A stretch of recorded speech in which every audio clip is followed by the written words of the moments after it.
Rendition of the Star-Spangled Banner in the sold-out house. Loving it here at the State Fair Arena. Now, you might have been able to tell the ice has not been completely clean. That's because the Zamboni broke down. Don't know what happened, but here's a man who can help us find out. John Anderson at Ice Side. John? Thank you, Rich. I thought my duties would consist of talking to maybe a coach or a player or two. Instead, I get a course in Zamboni 101. Apparently, this is one of the first Zambonis built. It's an older model, and much like any car engine or battery, it misfired, a little too much corrosion. So they've got it back. They're going to fix it up here in the between periods. We'll have it back out here to resurface as it is now. They're going to go with the ice just partly resurfaced, about 50% of it, but we're going to play hockey nonetheless. And to call all the action, John Walls and Ed Murray. Boys? All right, thank you very much, John Anderson. Always good to have somebody who can get to the bottom of things, Ed. It certainly is. Zamboni has lost its zip, and so hopefully we'll get that taken care of here. The team's now taking the ice, finishing up their warm-ups. We'll get the hockey game started in just a few moments. Again, last night, the score 5-3. Tulsa led 4-1 at one point. The Blazers came back with 2 second-period goals to make it 4-3, but Tulsa winning last night. You see the man in the net tonight during the pipes here, Tony Martino. 21-9 he is. Tony, though, has been out of action with an injury, and it was Jamie Lowen who came up big last night for Tulsa, but tonight he is on the bench, and Martino's the man they're turning to turn back the Blazers once again. Lowen was outstanding. We talked a little bit about the slump the Blazers have been in. When they got down 4-1 and scored a couple, it looked like the fire was back, and they really peppered Lowen in the third period. 15 shots. Did you see Alan Perry took the loss last night? His goals per game up to 3.70. I believe our last telecast he was about 3.00. So Alan has given up 5 goals each of the last 2 times he's faced Tulsa. Came out of the net, got caught out of the net once last night. Defense breaking down in front of him just a bit. But again, 2 outstanding goalkeepers. Martino, #1 in the league. Perry, #3 in the league. And 10 of the 17 top scorers in the Central Hockey League are here, so they're going to get a little bit of action tonight, you can bet. Well, the best of the bunch as we look at Alan Perry there. 22-10 his record. He just had a couple of losses in overtime, and then his record against Tulsa, 3-5. So he has struggled somewhat against this Tulsa Oiler team. And Martino is just 4-4, so very interesting. The comparisons, Perry has given up 33 goals to Tulsa. Martino's given up 31 to Oklahoma City. Our starting lineup tonight, the forwards for Oklahoma City, Jim Solid, Joe Burton manning the center slot. He'll take the opening face-off. Also, Steve Simone on the front line. Brendan Garvey, Guy Girard are back in defense. That's Jody Prasnick with the puck for the Oilers. He is playing defense tonight. Taylor Hall starting up front, as is a newcomer to this team, Tyler Ertl and Doug Lawrence. Ertl named to the team about an hour before our broadcast. Scott Longstaff is still here in Oklahoma City with the team, but he's replaced on the roster by Ertl, as you see right there. Already Steve Simone and Greg McEachran have already had a few words right off the opening face-off. They went over and introduced themselves once again over by the Oiler bench. Kind of nice that old friends can renew their acquaintances there. A bit about Ertl from the Colonial Hockey League. He is fresh, the second scorer in that league with the Chatham team.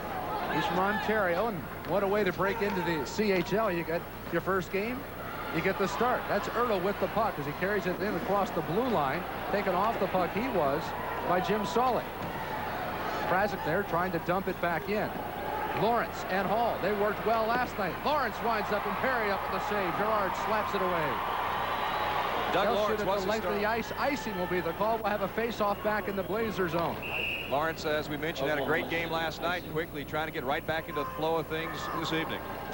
Now Lawrence right now, the second leading scorer in this league. The leading scorer, Sylvain Fleury for Oklahoma City. He has now taken the ice. He's also the leading goal scorer. 42 goals, 50 assists, 92 points thus far this season for Sylvain Fleury. February 23rd, come join in the fun and visit with your favorite Blazers. The draw on the right circle. The Blazers have gone to the Quebec line now. Fleury, Boudreau, and Laurent. This is their high-scoring line on the ice now. They call it the French connection. Daniel Laurent and Sylvain Fleury, quite a 1-2 punch they are on that front line. Nobilly knocks it away. That's Marc Bourgeois, you see, also a newcomer into the Tulsa lineup. Tom Corrales shoots it in, and Perry again coming up with the glove save. Anytime Perry gets to the action, you'll hear this sellout crowd of over 9,700 roar. They love Alan Perry. Nobilly couldn't handle the puck on his stick, shot back into the corner. It's picked up there by Fleury. Puck is centered. Nobody there. Martino tested early. Once again, the centering pass, and that's Mario Nobili who comes up with it. Super Mario shoots it in. The Oilers now will change on the fly. Tulsa defense did an excellent job last night of keeping the Blazers out of the crease and really muscling them out of there, not giving them any easy shots last night. Greg McEachern now back to take the puck for the Oilers. He shoots it up ice to Al Murphy. Al started the season as a defenseman, now moved to left wing after he's come back from an injury. We had him alongside on our last broadcast, helping us out with spotting. I'm sure he's much happy to be where he is now. You better believe it. Chris Laganis across the blue line, centers, and Martino kicks it away. Craig Johnson was there, and back comes Doug Lawrence. 1-on-3, not good numbers. He's taken out the puck by Laganis. E.J. Sauer goes to his knees. Here's Laganis. Centers for Gerard. Laganis shoots. Martino will cover up. Big time save there by Tony Martino. He came up huge. Laganis out in front, and we got a little skirmish going on. Well, Greg McEachern again involved in there, and as is Greg Johnson. You see the replay. Laganis got a good wind at it. Loaded up and took his best shot. Martino was there to turn him back. I believe we have an equipment malfunction as well. Looks as though Martino is checking out his helmet. The face mask area there, something happened, maybe a strap broken. So we're going to have trainer Billy Welker come out here and give it a little bit of attention here and try to find out exactly what went wrong. Less than 3 minutes in, we've had the Zamboni go down and now a mask. So not a good equipment night so far. Now, on that note, we'll take a timeout. We played about 2.5 minutes. There is no score between the Oilers and the Blazers. You're watching tonight's game on the Spirit of Oklahoma Network. This might look like a typical light beer, and some typical skiers enjoying a typical day on the slopes. But this is no typical run. Well, I know you're all bubbling with excitement. Any questions? And this doesn't taste like a typical light beer, because this is cold-filtered Miller Genuine Draft Light. So there's nothing typical about it. Welcome back to State Fair Arena here in Oklahoma City. I'm John Walls along with Ed Murray and Rich Lenz and John Anderson here on the Spirit of Oklahoma Network. The Oilers and the Blazers meeting for the 12th time this year. Tulsa and Oklahoma City, you see no score. The Oilers taking the lead 6-5 in games last night with that win.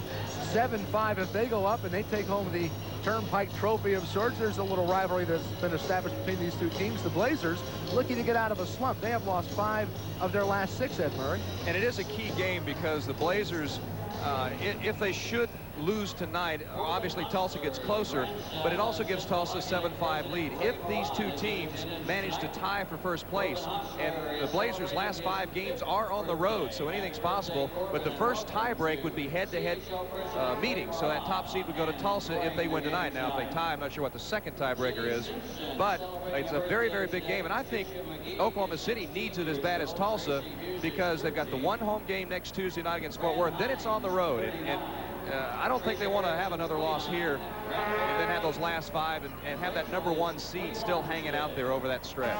They were a red-hot team early in the season. As the draw goes to the Oilers, we've resumed play. Billy Welker doing his good work there, restoring order to Tony Martino's face mask. But in this month of February, the Blazers are 3-4-1. Not what you'd like to have as the playoffs come around the corner. Breaking out of the pack now. That's Joe Burton. He tied the score last night at 1 with a goal, his 34th of the year. Joe played an aggressive game. I believe he had 13 shots on goal, which was a Blazer record. He is a scrappy little guy. He went face-to-face with Greg McEachern, giving up about 30 pounds and about 4 inches. This is Mario Nobili across the blue line. He was held in check very well last night and gives up the puck. That's Ertl, the newcomer, shooting it back into the Blazer zone. We played a little more than 3 minutes, no score. We mentioned our first broadcast. Keep your eye on the puck when it gets down on those corners. These are interesting boards, especially in the corners, and the puck will come out at really some strange angles out in front of the net. Burton shot it into the Oilers zone. Allowed for a line change there for Oklahoma City. Fleury kicking it around there with Marc Bourgeois. Puck centered up. Hurdle was there to knock it away. Dangerous, dangerous play there. Here comes Sylvan No, one of the leading scorers on this Tulsa Oiler team.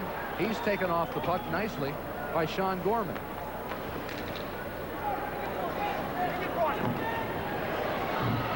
Puck knocked loose. There's No, and Gorman tying it up there in the corner. Kicked away by Carl Boudreau. And here comes Boudreau out of the pack. It's a 2-on-1. Boudreau centers the pass. And Daniel Loren could not handle it. Martino fires it around the boards. Good job by the Oilers of riding Loren off the puck, not allowing him to get a shot. Sean Gorman will now chase down the puck in his own end. 15:25 remaining. First period, no score.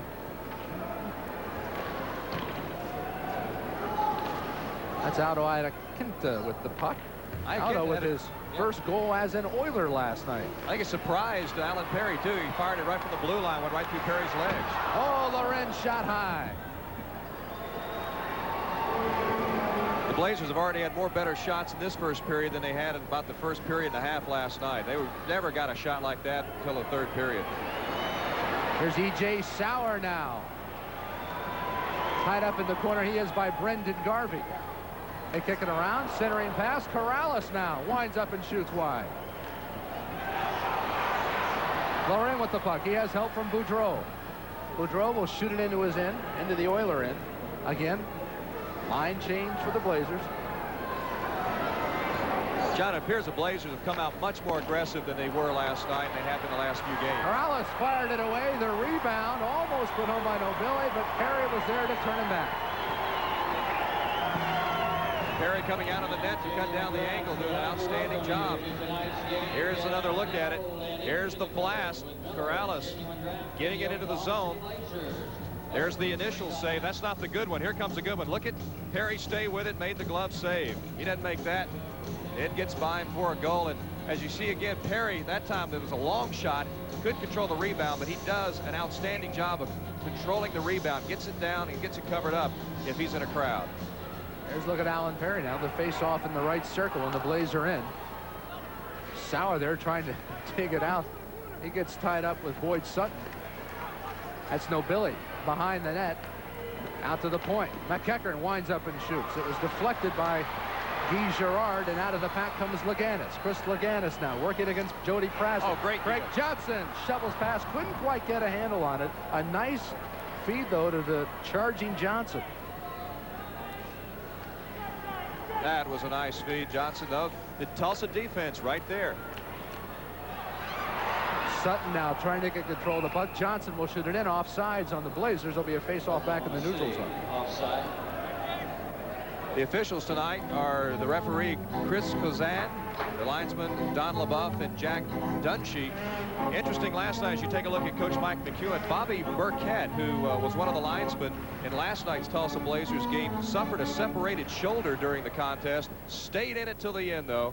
And so I'm not sure if he'll miss any action or not, but these linesmen referee, they can take a beating in there as well. We have seen that on our nightly sportscast. You get as many shots of the linesman and the referee taking glass as you do of the players these days. It's a rough sport for everybody out there.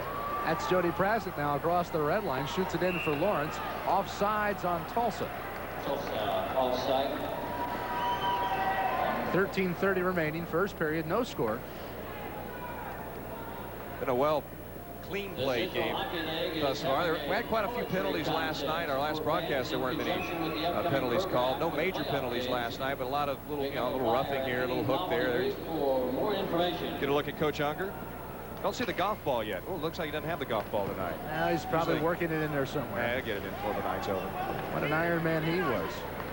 914 consecutive games he played in his NHL career. Was benched for a game and he came back and played 200 straight more. Praslin shot turned back by Perry. Lawrence looking to center there, and there's going to be a penalty on Oklahoma City. Well, I jinxed him. It looks like a slash. Now some will think that Doug Lawrence might have been acting a bit there. He certainly called out the cry of pain. And now, if you can hear, listen to the Blazer player or the fans. Well, that's Sean Gorman over there behind. I believe it. Well, it's going to be Jamie Hearn who's going to be called for the stick there, and here comes Lawrence. That'll be a 2-minute penalty. And it was a slash. Not as bad as the reaction is, perhaps, but you know, the Academy nominations came out this week, and Doug wanted to get in on that a little bit. You can hear the Blazer fans. Doug Lawrence is not a particular favorite of the Oklahoma City Blazer fan. Here you get a look at him. He's saying, "Did you see that? Do I get an Oscar?" All right, so the power play now. The Oilers go on the attack. The #2 team in the Central Hockey League when it comes to converting power play opportunities. Oklahoma City used to be the best team in stopping them, but Tulsa's replaced them in that statistic. And that says something about the defense that Oklahoma City has played here in the past, say, 8 or 9 games. The penalty killing has not been what it was. That is a definite. Jody Prasnick winds up, knocked away by Jim Sully. 1:35 remaining in the penalty to Hearn. Oilers working around again. Prasnick winds up and shoots. Parrott comes up with a save, and that'll be a face-off. Even though the Blazers penalty killing hasn't been up to what it has been, they were pretty good last night. The one power play goal given up, as you see Perry save again.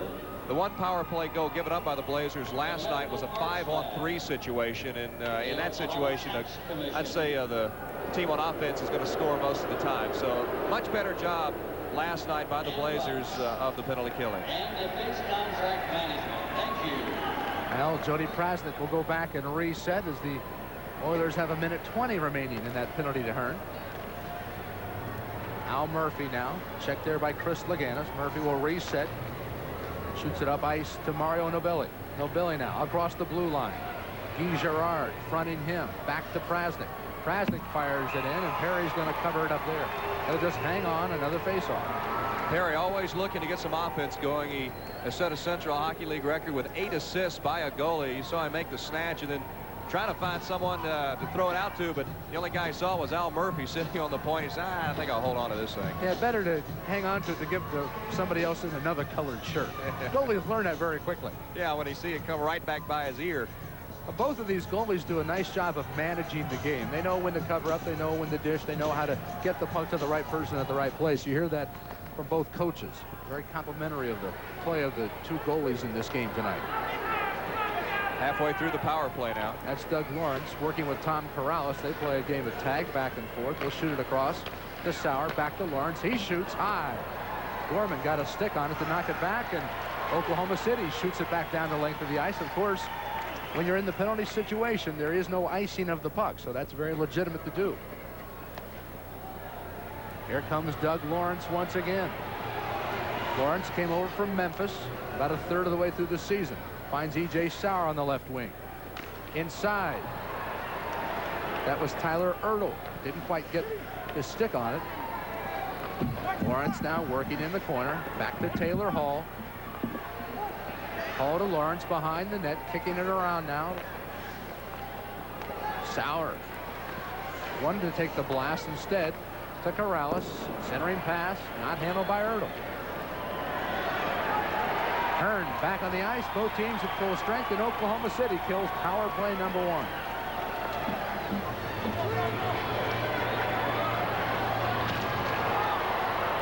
Fans love to check into the sideboard. They don't love the result when it's their fella, as Fleury whiffs at the puck. Fleury again, centering up. Had Boudreau in the middle. We have a man down, too. Looks like he took a stick in the face. Maybe Ertl, is it? Now we can't see it. Ertl, I believe it's Ertl. That's the newcomer. It is Tyler Ertl. He and Carl Boudreau got tangled up there in the slot. Welcome to the Central Hockey League. We'll take a seat, and there's Billy Welker again. Billy's having an awfully busy night. Take a look and see what happens here. You see the puck out front. Ertl is right in the middle, right there. Little hook on the arm, and probably the point of the stick got him in the face. Let's see if you can see it from this angle. Yeah, right there. You see the point of the stick of Boudreau.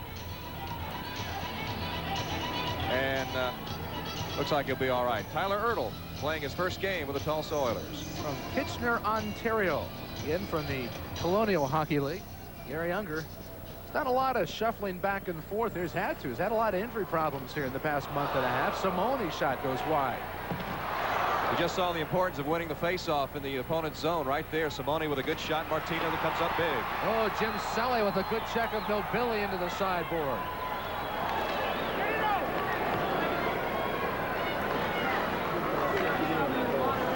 Krasnick and McEachern playing touch. Sylvain tries to race to the puck, but Brendan Garvey will beat him there. Puck shot back into the Blazer zone. 10:06 remaining. We're about halfway through the first period of play. Both teams have had decent chances, but neither's been able to convert. Oilers trying to tie up the puck in front of the net there. That is Marc Bourgeois, the newcomer. Selle and McEachern in a race. McEachern pounded into the boards by Selle. Puck centered, shot. Martino covers it up, and Joe Burton had a chance, but Tony Martino was there to turn him back. Here's another look at it. Tony Martino. I mean, Joe Burton is right out in front with a chance here. Here's the pass. Look at Burton coming in uncontested. Krasnick tries to get there, but this one is all Martino. Got the stick down and covers up, and a good thing because Steve Simone was right on the doorstep. The Blazers coming out much more aggressive tonight, getting the opportunities they did not get last night. There'll be a face-off now in the Oilers zone to the right of Martino. The players lining up for that. E.J. Sauer will take the draw for the Oilers. I believe that's Boyd Sutton for Oklahoma City. We talk about the changes Tulsa's made. 9 players that have scored against Oklahoma City are no longer with the team. The Blazers, on the other hand, have just 1 player not here that has scored against Tulsa. That's a good fact, Ed. Thank you. Dig that up on yourself? No, Alan Poston, outstanding public relations. That sounded like one of yours. Blazers. It sounded like one of right yours. here. Oh, very right good. In front of it. Well, in some cases, Sean Clouston out with an injury. Tony Fiore out with an injury. Sauer now. It's ran to the boards by a newcomer for Oklahoma City. That is Ken Anderson, number 23, playing his second game with the Blazers. And that's what Coach McEwen wants to get a look at as a defenseman. Can he drive someone off the puck? Shot by Iaquinta was wide. Corrales bounces it off the boards. Taylor Hall, the player coach there, finds Al Murphy behind the goal. He's checked there by Boyd Sutton. 8:48 remaining first period. Still no score. Greg Johnson now comes up with the puck. Finds Chris Laganis. The dump back to Sutton. He circles back around. Sutton shoots. Wide to the right. Martino covers up, and Johnson took a pretty good hack at it, but Martino was there to cover up. Well, at 8:32, there is still no score. You're watching tonight's hockey from State Fair Arena in Oklahoma City on the Spirit of Oklahoma Network. Meet more Remington Park instant winners. I'm glad. I am definitely a winner. I feel great. $500. A big prize. Woo! Is this the first time you've been out here? No, not the first time, and it won't be the last now. I think it's great. I love it. It's great. $500. Woo! They won, Lady! We won! Lady Luck rides again. At Remington Park. Welcome back. John Walls with Ed Murray, Rich Lenz, and John Anderson here on the Spirit of Oklahoma Network. Pleasure to bring you our second CHL telecast here on the network this year. The first, about 3 weeks ago in this very building. Oklahoma City won that contest by a count of 5-3. We are scoreless here through about 12 minutes of action in the first period this evening.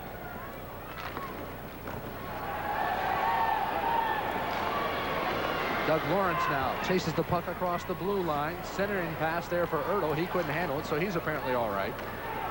Sylvain bashed into the board by Fleury. A battle of the Sly guys. Sly and Sly Fleury. Lawrence now chases it in. That's Sylvain good stick work, shoots, and Perry with the save. Ertl again in front, couldn't handle it. Doug Lawrence now chasing the puck behind the Blazer goal. Shoots it in. It'll be taken off there by Daniel Loren. Loren charging down the ice. Drop pass for Fleury. Martino kicks it around. He'll cover up. Fleury trying to get it back to Loren, but it did not go. Martino comes out for the save. 7:25 remaining first period. No score. You're watching the Spirit of Oklahoma Network. Hardee's Frisco Burger, with the great taste of sourdough bread, brings a bit of San Francisco to you. And now it could bring you to San Francisco. Just play Hardee's Frisco Gold Rush game. Your chance to win a trip to visit me in San Francisco. You can also win real gold, instant cash, or delicious food awards. And you get to play every time you enjoy a Hardee's Frisco Burger or Frisco breakfast sandwich. You know, you just can't lose. Are you ready for some real fun? Hardee's. Welcome back to State Fair Arena. You just saw Steve Simone wind up and take a crack, but Martino turned him back. We played 13 minutes of hockey. There is no score. John Walls with Ed Murray here. Ooh, Mario Nobili taken down from behind by Steve Simone. No call. Simone now carrying the puck into the Oilers zone. Centering pass. The wraparound there. Joe Burton turned back again. Corrales tries to clear the puck. He couldn't do so, but there's Burton again. Marc Bourgeois will. Joe Burton's a scrappy little guy at 5'9", 170 pounds. He was all over that puck. And there's going to be a penalty on the play. Slashing again, the call this time going against Tulsa, and it would happen. The rest of the teams are changing on the fly right over in front of the benches. Might have been Iaquinta. I'm not sure. We'll have to see as they come over, because as you said, the players were leaving, and one of the Oklahoma City players had bumped one of the Tulsa there you see players, and it will be there, but Aldo Iaquinta, who was going into the penalty box. 2 minutes for slashing to Oklahoma City with their first power play opportunity at the 13:40 mark here of the first period of play. Iaquinta going in to the box. So Oklahoma City now with the man advantage. Martino may be having some more mask problems down there. He's got it off right now. Taking a look at it. He's going to put it back on, though. But that mask may not be quite right. He had some equipment problem with it earlier. Well, there is no team in the CHL who converts power plays like the Blazers. More than 26% of their opportunities, the puck finds its way into the net. That's an excellent 63 percentage. power play goals, and the Blazers have 4 players with 10 or more power play goals. So it's not just one guy that'll take the shot. They know how to convert. Conversely now, Tulsa the best penalty killing team in the CHL, so we'll see strength against strength in this respect. Who gets the better half of this particular battle? And the Blazers start with their high scoring line: Gerard Hearn, Fleury, Laurent, and Boudreau. That's Boudreau chasing the puck into the corner there. He ties up with Krasnick. Laurent shoots just wide. Lawrence might have gotten a stick on that one. Tulsa the top penalty killing team in the league. Guy Girard centering pass again. Boudreau was circling in front of the net. McEachern tried to take him away. The Blazers like to shoot it from the point and out top and get the rebound. Hearn to Laurent again. Martino with the save. You see the power play. 1:22 remaining there in the upper left part of your screen. That's in the penalty to Iaquinta, the first against the Oilers tonight. Tulsa finally clears the zone, but the Blazers with 40 seconds of opportunity right off the faceoff. Doug Lawrence chasing the puck around. Jamie Hearn and Guy Girard passing back and forth. That allows the Blazers to regroup now. Here comes Sylvain Fleury. He's got Boudreau centering pass back. Girard with it. Shoots. Martino stops the first attempt, but Fleury with the rebound scores.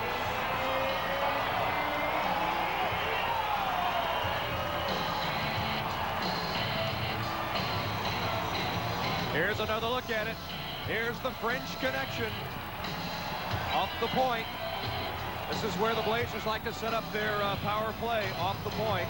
You see the first pass right here. Fleury right on the doorstep. Martino makes the initial save, and there's the rebound. Fleury right on the crease. Tulsa not doing a good job of getting Fleury out of there, sitting right on the doorstep. Here's another look at it. Guy Girard with the feed, a beautiful shot. Martino, there's the rebound right out in front of Fleury. Has the easy goal. That is the 11th goal he has scored. Make that the 9th time he has scored against Tulsa this year. Well, Fleury now his 43rd goal of the year. He leads the CHL with 93 points, and he gets the Blazers on the board at the 14:50 mark. You saw him slide the puck between the pads, and a lot of coaches will tell you, keep that puck low if you can. Don't be in such a hurry to shoot it up so high. And indeed, Fleury there slid that puck home, and the Blazers jump out with that early 1-0 lead. We have 4:51 remaining here in the first period of play. It's Oklahoma City 1, Tulsa 0 on the Spirit of Oklahoma Network. Stores are all a good deal cleaner. Meats are cut a good deal leaner.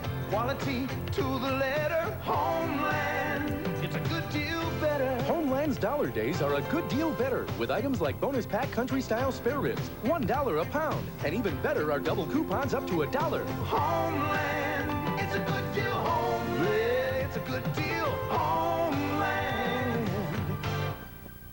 it's a good deal better.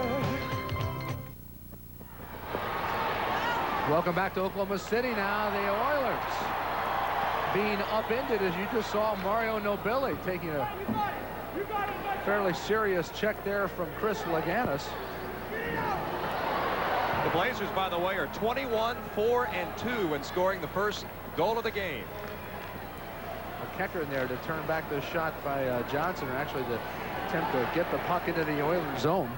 4:07 remaining first period. 1-0 Oklahoma City. Puck comes loose. Joe Burton shoots, and Martino is there with the save. That's about the third or fourth good opportunity for Joe Burton tonight. Again, a Blazer record 13 shots on goal last night against Tulsa. Martino coming up big there. We mentioned the Blazers 21-4-2 in scoring the first goal. Interesting, in this series, Tulsa has outscored the Blazers 19-14 in the first period. So it's usually the Oilers getting out to the big lead. Here is the scoring recap. Fleury's 43rd goal of the season. That's tops in the Central Hockey League. The assist to Guy Girard. That's his 43rd of the year, and that is 4th in the Central Hockey League.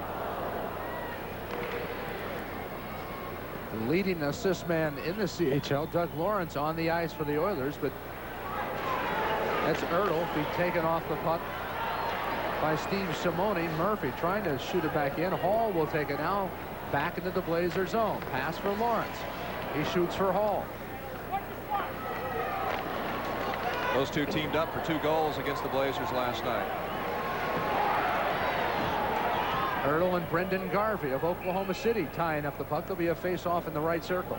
That's a pretty quick whistle on a frozen puck. Usually these guys, these linesmen in the Central Hockey League, let them scrum over there on the boards for a while before they freeze the puck, but that time, fairly quick whistle. National Hockey League, as soon as it touches over there, I don't know, icing, no icing there. That's a frozen puck. That was a little test for you people at home to see if you're paying attention. And of course, I know you are. And that's just a little reminder. Should have given a prize for the first person who called notice that. We'll give you Ed's home phone number. You can make that phone call in just a moment now. Ertl being chased out. Carl Boudreau trying to take the draw. It'll be Taylor Hall now coming in to take the draw for the Oilers against Boudreau. And we'll go to Tulsa.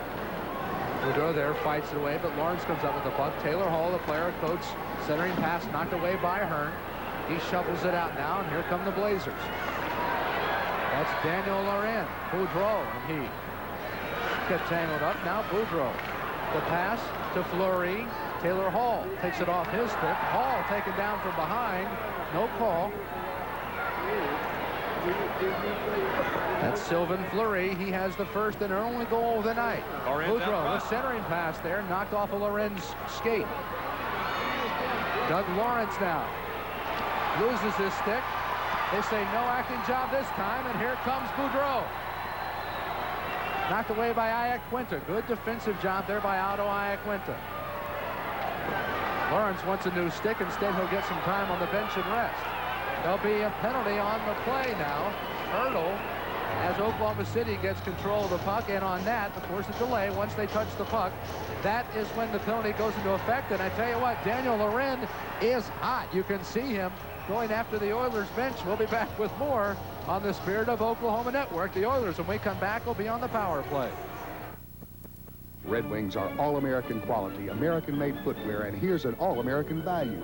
Save $20 on all Red Wing boots through the end of the month at the 3 Red Wing shoe stores.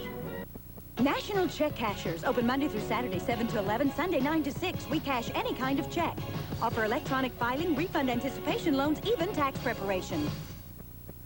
Free entertainment information is available from the IT network. It's called Select Talk, and you can find it in the front of your Southwestern Bell Yellow pages. Select Talk and the IT network, touching tomorrow today. Oklahoma City, John Walls along with Ed Murray, Rich Lenz, and John Anderson. The penalty was on Daniel Loren. It was for holding the stick, and so he's in the penalty box for 2 minutes. There's 2:23 remaining here in the first period, so for majority of the period now, the Oilers are going to be on the power play. They weren't able to convert their first opportunity, and as you were about to say, Ed, momentum-wise, coaches don't like this. No. If you're Mr. McEwen, you're not very happy about that. I think his glaze could burn a hole in the ice right now. Murphy shoots it across to Prasnik. Prasnik, the centering pass. Bourgeois there. Perry kicked it away. Sylvan, no! With the goal. And just like that, 9 seconds into the power play, Alan Perry yields the goal, and the Oilers have tied it at 1. Earlier we talked how Alan Perry doesn't give up the rebound too often. He's good at covering it up, but watch here as the rebound comes right back out in front. Right there, you see it on the left. And Sylvan picks it up and puts it in. Here's no over on the left. The second attempt was no good there, but there's the shot goes in. Bourgeois had a shot at it. Perry made the stop. I think we'll see it better here. Watch this. There's Bourgeois out front. He misses there. Perry makes that save, but he's down on the ice, and Sylvan gets it into the goal. That is his 11th goal against Oklahoma City this season. 18 points now against the Blazers. And that could be a momentum changer right there. That may have kicked off the post there. Ken Anderson was in the neighborhood, but wrapped it around and put it home. We're all tied at 1. Under 2 minutes to play now in the first period of play. Goals always seem to loosen people up, does it not, Ed? I mean, it just seems to get plays started. It certainly does. And it's the name of the game. Oh, and that does too. Well, Craig Johnson that time really laying the body on Sylvan. Gerard now chased by into the Blazer end of the ice. 1:30 remaining, first period now, picked up there by Sauer. Anderson knocks it away from him. Laganis now with control of the puck. He gets it up ice now to Boyd Sutton. Sutton and Johnson. Drop pass there, nicely done. Martino there didn't have to come up with the shot as Laganis' shot went wide. Here comes Taylor Hall. He's taken off the puck by number 23, Ken Anderson, and with 1:06 remaining, we'll take another timeout. It's the Oilers 1, the Blazers 1. You're watching the Spirit of Oklahoma Network. Stores are all a good deal cleaner. Meats are cut a good deal leaner. Quality to the letter. Homeland, it's a good deal better. Homeland's Dollar Days are a good deal better with items like bonus pack country style spare ribs, $1 a pound. And even better are double coupons up to $1. Homeland, it's a good deal. Homeland, it's a good deal. Homeland, it's a good deal better. Well, the Oilers on the power play now have converted to tie the game at 1-1. I'm John Walls, along with Ed Murray and Rich Lenz and John Anderson. We welcome you again to our broadcast tonight, near the end of the first period of play. Face-off now in the Blazer zone. We'll go to Guy Girard. 1 minute remaining in the period. Burton trying to chase down. Look at Martino. He is way out of the box.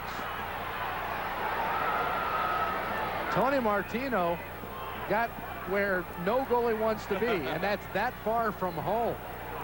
A lot of times you'll see someone take a shot at him. Jim Sully not happy with something going on here now. Prasnik is over to talk to the official. Chris Kozan is the referee. Sully and Prasnik are... Well, Jody Prasnik's going to be called for delay of game, and that'll put the Blazers back on the power play. And he probably had a little choice with the way that Martino had come out of the net there and was so far away from the goal that Prasnik had to slow down play, and so he did. And you talk about momentum getting a late penalty on the Blazers' part now. If Oklahoma City doesn't connect in the next 52 seconds, they will continue on the power play to start the second period. So now a chance for the Blazers to regain that momentum that they lost just moments ago on that power play goal. Well, it'll be Tyler Ertl who will serve the penalty. Is the delay of game on Martino? Is on Martino, not Prasnik. Oh, for tying up the stick. For tying up, right. Very well then. But the goalie never has to serve the penalty. So now it'll be Ertl who goes into the box for him. And it'll be 5-4. We saw that last night with Perry, who was called for delay of game as well, and that's what caused that 5-3 advantage that the Oilers converted on and took the lead they never gave up. Puck shot into the Oilers zone now. 40 seconds remaining. You can see the time remaining in the lower right part of your screen. Kick back out to Hearn. Centering pass there. Martino tried to cover up but could not. Girard now controlling the left circle. Kick back now the length of the ice, and the Blazers will try to regroup for one last charge. Boyd Sutton was sitting on the doorstep but could not get his stick on it. Martino with the save. One last opportunity now, but again, if the Blazers don't score here, they'll be on the power play to start the second. Simone winds up and shoots. Might have ticked the post. Hearn now with 4 seconds remaining, and that will bring an end to the first period of play. End of period number 1. Well, we're right where we started.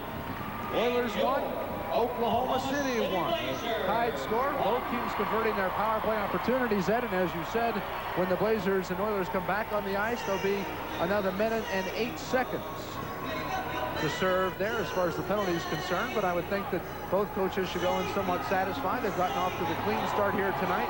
Play's been very spirited, very competitive, as has been this series between the two teams. And the team's 2 leading scorers, the ones putting it up on the board. Sylvain No for the Tulsa, Sylvain Fleury for the Oklahoma City Blazers. So the 2 leading scorers getting into it early, and that should lead to an exciting game tonight. No, the leading scorer of this team with 35 goals on the season. Sylvain No, 43 goals. He has just been a scoring machine, and both have come up very big.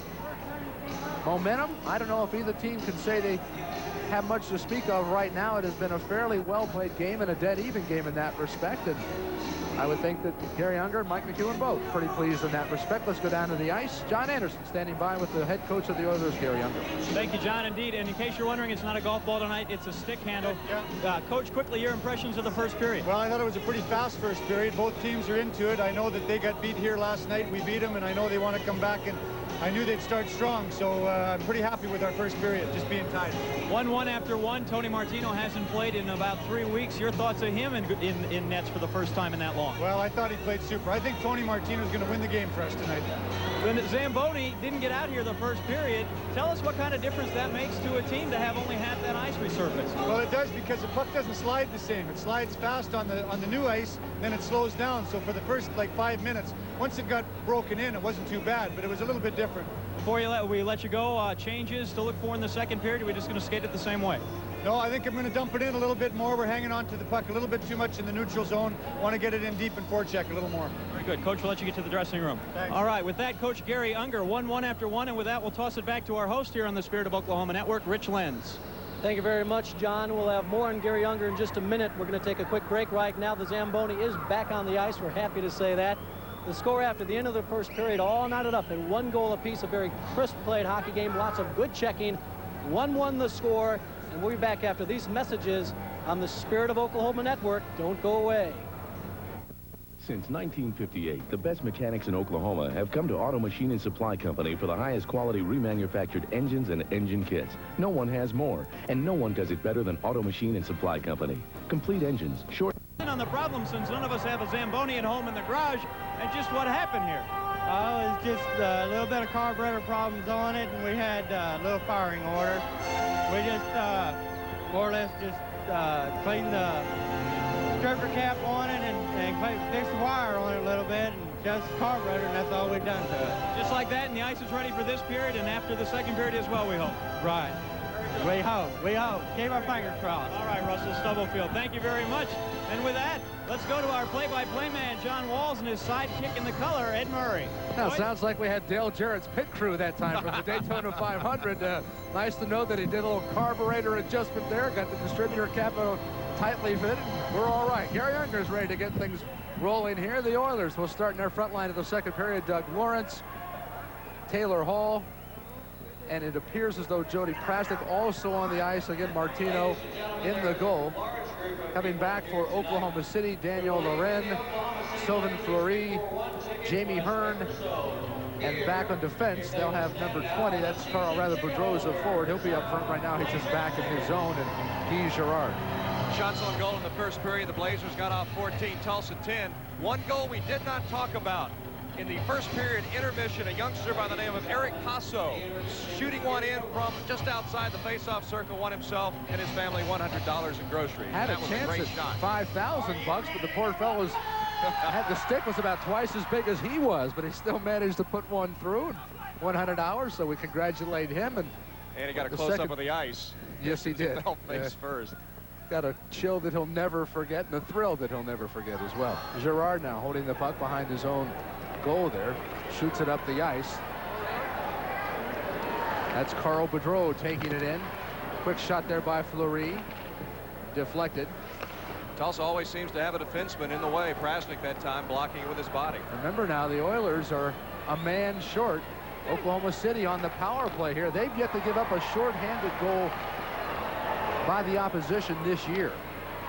Tulsa then has 14 such goals. Prasnik's shot is wide.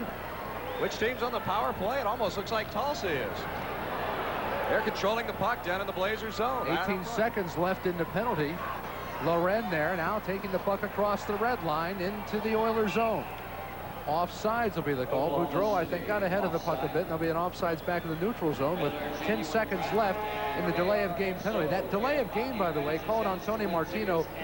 It came back at near the end of the first period. Martino came out of the goal and really got himself a bit too far out. There is an area really between the face-off circles, the zeros and the face-off circles there that you can get out and cover up the puck if you're the goalie. Well, Martino was way out, well beyond that, covered up the puck, an automatic call of delay of game against him, and so thus the penalty.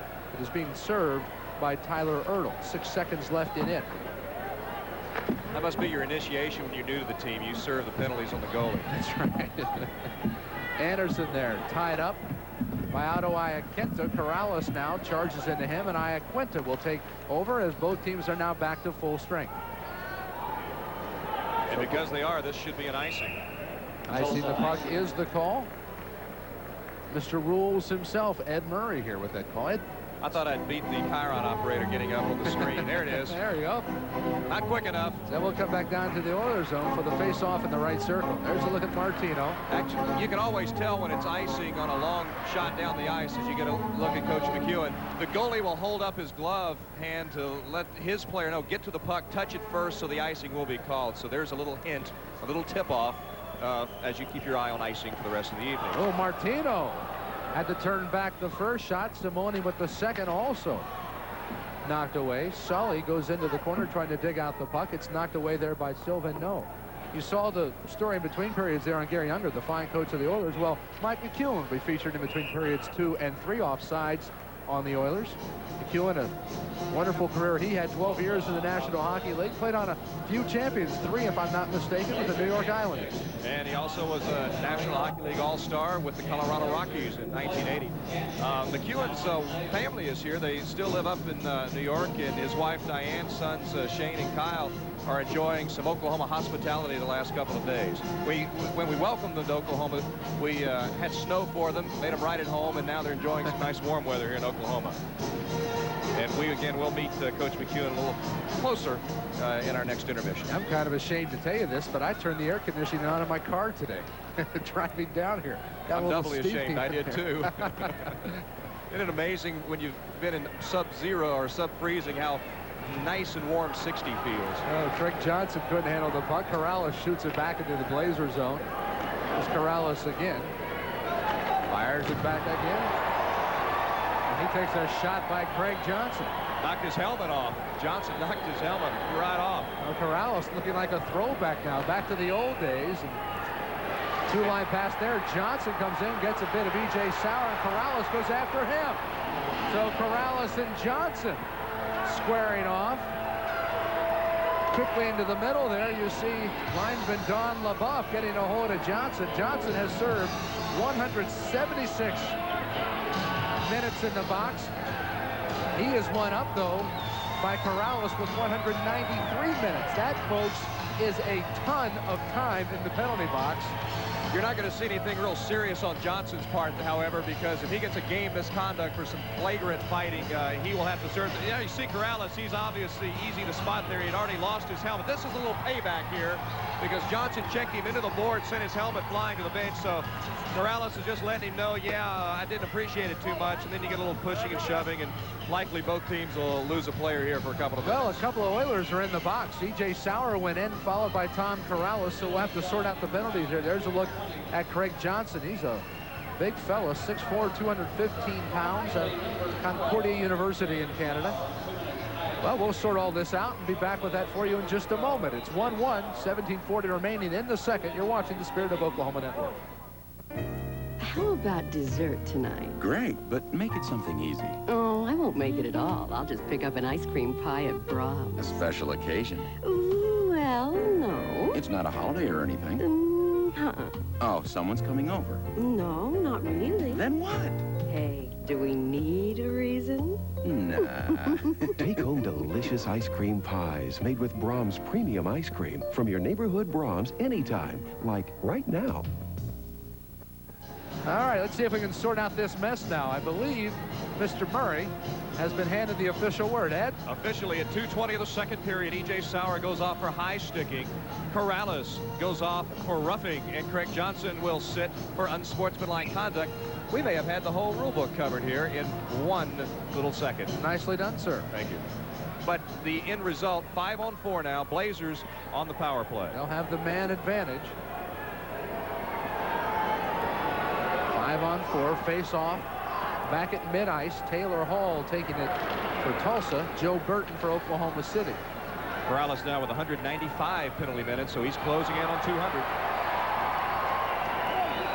Now linesman Don LaBeouf got himself in the way of that shot. You saw him go down. And much to the light of the crowd. This is not an easy job. It is not an easy job. It's a tough crowd, too. Boyd Sutton carries the puck now into the Oilers zone. We mentioned linesman Bobby Burkett suffered a separated shoulder last night. Here comes Taylor Hall with Doug Lawrence. Hall shoots, and Harry kicks it wide. Hall again battling behind. Can't center the puck. Doug Lawrence is there to pick it up. Lawrence is aware of the direction his net is. He's just killing time. Just Lawrence aware of killing some time. Puck shot back the length of the ice. Again, no icing. Oilers with a man down, and that's Joe Burton, picked up now by Mario Nobili. Nobili now shooting, deflected by Jamie Hearn. Perry there as well. Being shorthanded by no means for either one of these teams mean going to a shell like a turtle. 14 shorthanded goals for Tulsa this season, 15 for the Blazers. So just because they're shorthanded doesn't mean they think defense only. Martino clears it around the boards, picked up there by Hearn at the point. That's Boudreau, back to Hearn, across to Guy Girard. He shoots, deflected by No. 29 seconds left in the penalty, and Aldo Iaquinta wants something called. I think he wanted a hook. No whistle blown. A little delayed offside, I believe. 20 seconds remaining in the penalty. 16 minutes of action to go here in the second period of play. It's still 1-1. That's too quick that time. Icing call. Remember now, the Oilers with 2 in the penalty box, but only 1 man down. They won't let you play 4-on-3 here. They'll be 5-on-4, but the Blazers as well with Craig Johnson in the penalty box. The face-off now back in the Blazer zone to the right of Alan Perry. Perry facing 10 shots in the first period. He turned back 9 of them.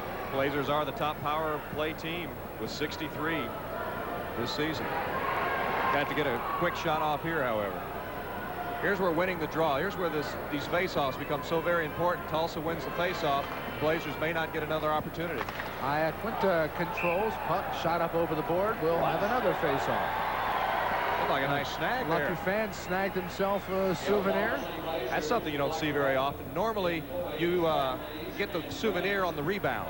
It usually hits somebody else, and then you get it. Exactly. I like baseball. No one brings gloves to hockey games, and they ought to. I think it's more dangerous here than a baseball game. It's a good thought. Here we sit above the glass. We don't have one either. About as helpless could be now. Taylor Hall tied up with Carl Boudreau. Hall kicks it away, and Boudreau had a hold of his stick there for a moment. That's an excellent penalty kill for the Oilers. Excellent. Blazers really never got anything off unless they do right Boudreau. here. Winds up, and Iaquinta wouldn't give him an angle there. Doug Lawrence with the puck. He shoots it, and here comes E.J. Sauer. Sauer now shoots. Perry there to turn him back. Sauer came out of the penalty box and caught Oklahoma City off guard. Ed, if we had one come our way. It started to come this way, but didn't deflect high enough. There we go. 2 rows down. You come out from underneath the table. Thank you very much. All right. I'm a chicken at heart. That's all right.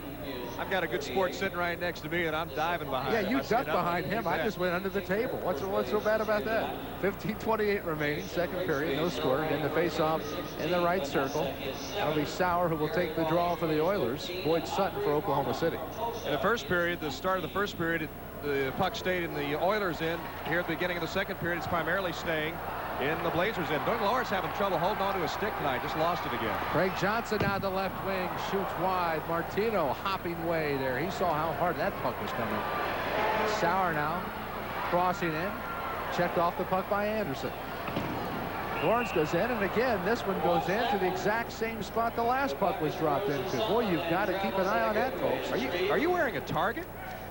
I guess this bullseye is not the selected sartorial resplendency this evening. Right behind the penalty box. That one, they're getting closer. They're getting about 10, 20 feet closer to us each time. Yeah, they're going to zero in on us before the night's over. Let me take this circle off. There we go. There, you got to stand up and show off. You got to show. Yeah, they're trying to get some TV time. Got to be quicker. Draw now in the Blazer zone. That's Craig Johnson coming out with it. Across the red line, he dumps it in. Martino is there. Neither team will change, though. Puck shot back the length of the ice. There he fires it back to Johnson at mid-ice. He hands off to Boyd Sutton, and there is Marc Bourgeois to take the puck from him. Bourgeois now. McEachern, Greg McEachern, firing into the Blazer zone. Oilers doing exactly what Coach Unger wanted them to do. They're dumping it in and forechecking, and it's they're getting the pressure on that they wanted. Puck loose in the corner now. Sutton circles it back around. McEachern there, blasts it back behind the goal. There's Mario Nobili, back to Sylvan. No. Had a chance, but couldn't control the puck, and here comes Johnson. Johnson with Laganis on his right side. Shoots, and Martino kicked it back. Laganis shoots. Martino's there to cover up. Couple of big-time saves there by Martino. 2 opportunities for the Blazers. Laganis had one right out in front.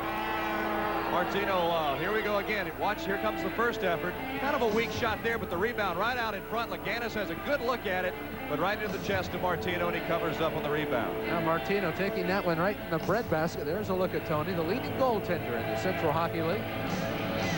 14-12 remaining, second period. Our score, Tulsa 1, Oklahoma City 1 on the Spirit of Oklahoma Network. Steve Massey, rancher farmer from Lokiba, Oklahoma. We've got 6 Ford vehicles in the family, and my wife has a Ford Thunderbird. Son has a 92 flare side. We have a 3/4-ton four-wheel drive, a 1-ton dually, and the hard man drives a Ford Bronco. My grandfather bought a Model T Ford truck, and we've had them ever since. We kind of joke and say that we've been driving Ford since Noah landed the big boat. And my father always said when they build something better than Ford, Ford will build it. We're back in action here at the State Fair Arena in Oklahoma City. 13:43 remaining. Second period, 1-1 our score. John Walls and Ed Murray, along with Rich Lins and John Anderson. Welcome statewide. The Spirit of Oklahoma Network. Doug Lawrence now. The pass to Hall. Hall will take it off the board, but offsides is the call against Tulsa. Not to jinx anyone, but I believe the Blazer defense doing a much better job of keeping Tulsa out of the slot. The last time they were in the zone, the puck coming right out in front, and there was not a Tulsa player right there in the crease that could get the shot off, whereas in the last couple of times these two have met, the Oilers have just been parked right in the crease, ready for any puck loose come out like that. And the Blazers seem to have been are backing in a little bit more on the goal than they have been in recent games. So Taylor Hall there going to the bench. We'll be hearing from Taylor between periods 2 and 3. Interesting young man. I say young because he's younger than I am. Anybody younger than me is a young man. But a player coach he is, has aspirations to move to the bench someday and coach full-time. Played with Vancouver in the National Hockey League, so he has some experience in the big time and is now lending his expertise to some of the younger fellows with the Tulsa organization. See, both teams, their shots on goal are down just a little bit. Their goals per shots, not quite up to their season percentage. So they're getting the shots, they're just not going in, and that indicates the goalies are doing a nice job so far this season. Puck flip back in. Martino's there, covers up. Daniel Loren was in the neighborhood, so Martino wisely went down and covered that one up. Martino getting a workout here in the last few minutes. And you see how very important those rebounds are. Here you go again. Kind of a bouncing puck there. And he beats Loren out. Good decision. It's got to be awfully difficult for the goalie to make that decision. When do you come out and go for it? You've got to be sure you can get to it before the other man. And Martino making the wise decision that time. Here's a giveaway. Loren there had his shot turned back by Martino. You won't see Loren miss many of those on a giveaway right out front. Loren trying to center the puck. Martino knocks it away. Fleury couldn't handle it. Sticks her down on the far side. Carl Boudreau shuffles it back, and in control of the puck now is Al Murphy for Tulsa. He crosses the red line. He has no Billy to his left. There's no Billy. Loses the puck off his skate. Taken there by Daniel Loren. Loren to Fleury and Boudreau. This is a great line for Oklahoma City. Leaves it off of Loren. Back to Fleury. Shoots. But Fleury comes up empty. Now no Billy with the charge. Oilers with 3-on-2. E.J. Sauer's shot deflected off the skate of Jamie Hearn. Nice rush that time by the Blazers. Martino coming up again on Fleury. I couldn't see it happen so quickly. There's a knockdown at the blue line. No call. Now to Iaquinta that time with the check. Loren has his shot knocked away and then covered up by Martino.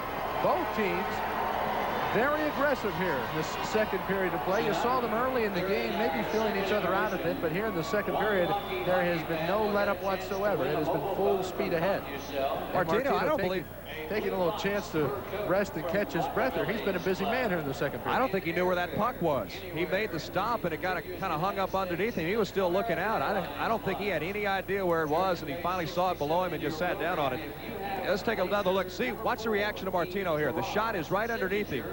He's looking down. I'm not sure he sees it. Now he sees it, and he gets on down. Sort of a delayed reaction. I think I'll take a seat. And it was still loose there to his right, and he finally covered up with his glove. So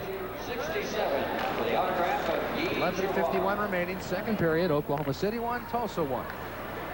Interesting to note that both these goalies have taken over, or have had over 300 shots taken at them by the opposition in this series. So it isn't like they're only, facing 20 or so shots a game. Chris Laganis now down the right wing. Martino again with the save. Puck knocked around. Blazers keep it in the Oilers zone. And down goes a Tulsa player. I believe, yes it is. That is Marc Bourgeois, who didn't like the way he was charged by one of the Blazers as he tried to cover up the puck when he took it in the midsection. Craig Johnson now 2 for 2 and knocking the helmets off.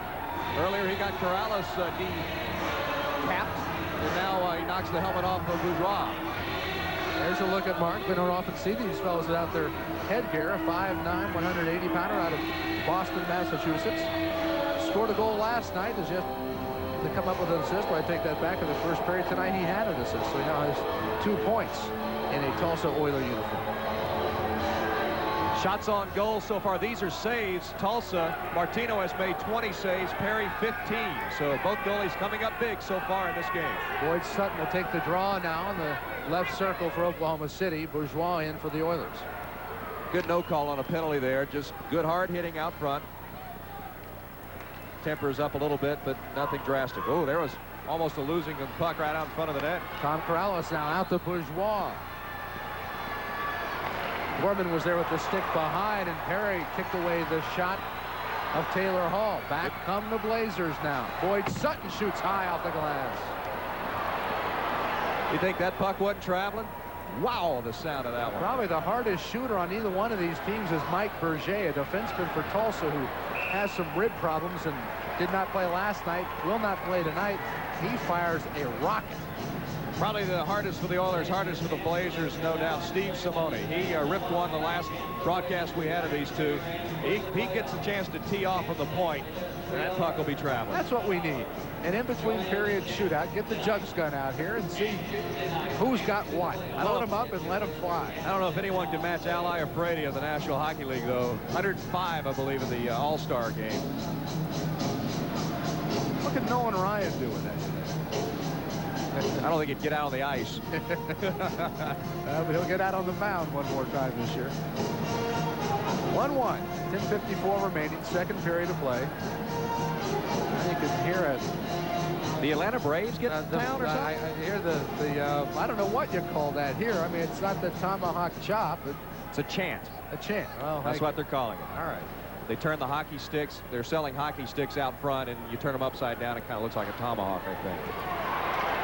That's as good an explanation as I've got. Ertl now, the wraparound there. Perry with the stop, and then covering up was Brendan Garvey. There's a look at Brendan, fine defenseman for the Blazers. And on that note, we'll take a timeout. 10:38. We'll step aside. 1-1 our score. You're watching Central Hockey League action on the Spirit of Oklahoma Network. Meet more Remington Park instant winners. I'm glad. I am definitely a winner. I feel great. $500, a big prize. Woo! Is this the first time you've been out of here? No, not the first time, and it won't be the last now. I think it's great. I love it. It's great. $500. Woo-hoo! Lady Luck rides again. At Remington Park. Welcome back to live action.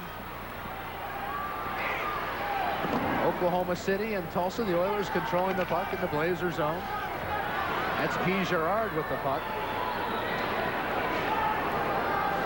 Short and stout, 5'10", 220. Burton now taking off the puck. Controlled there by Sylvan No. No dumps it into Doug Lawrence. Lawrence tried to center the pass. It's knocked away by Ken Anderson. Now Steve Simone working against Greg McEachern. McEachern checking him. Doug Lawrence helping out as well. Martino kicks it around the boards. So far, the Blazers doing a nice job of keeping Doug Lawrence in check, intercepting his passes. He is a dangerous man with the puck, leading the Central Hockey League with 63 assists, but Blazers doing a nice job. Boudreau's pass to Loren couldn't be handled. Anderson now will try to give them time to regroup. Lawrence there to stick check him. Boudreau shoots it into the Oilers zone now, and Anderson and Sylvano give chase into the corner.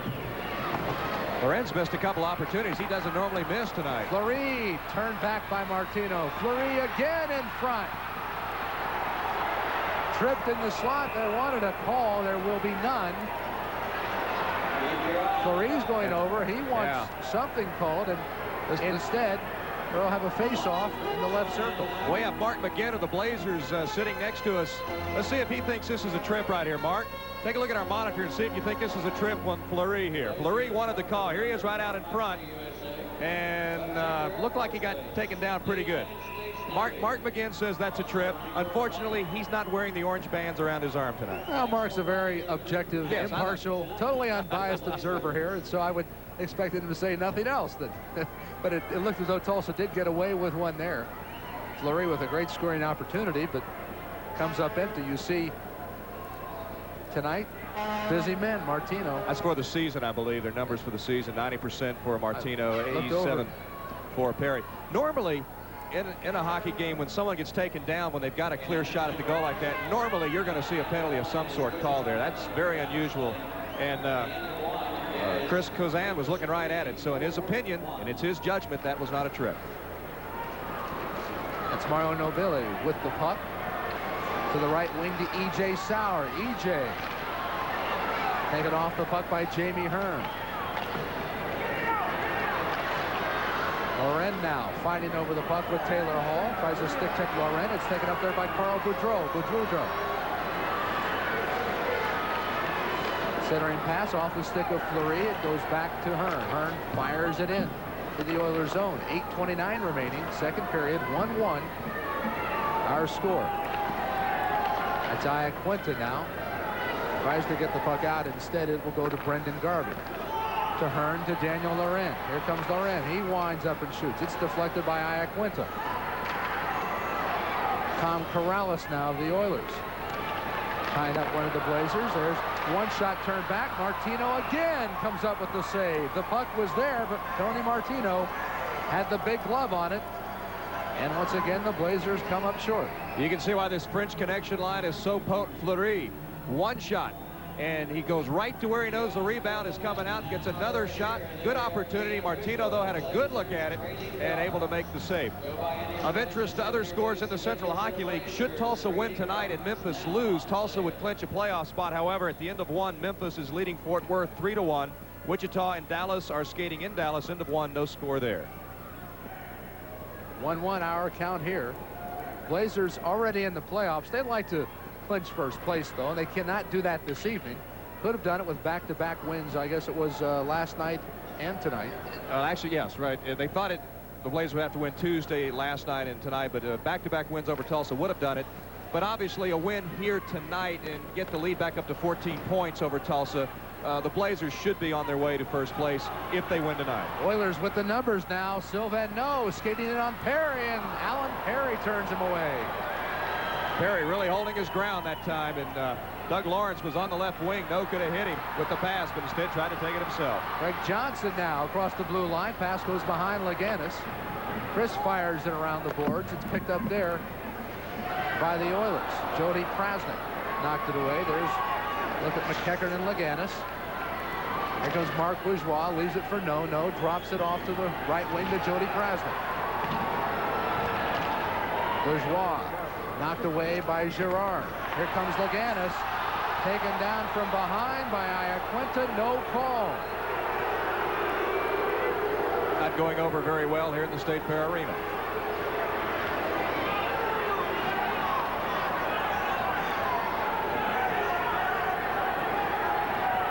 .6:57 remaining, second period of play.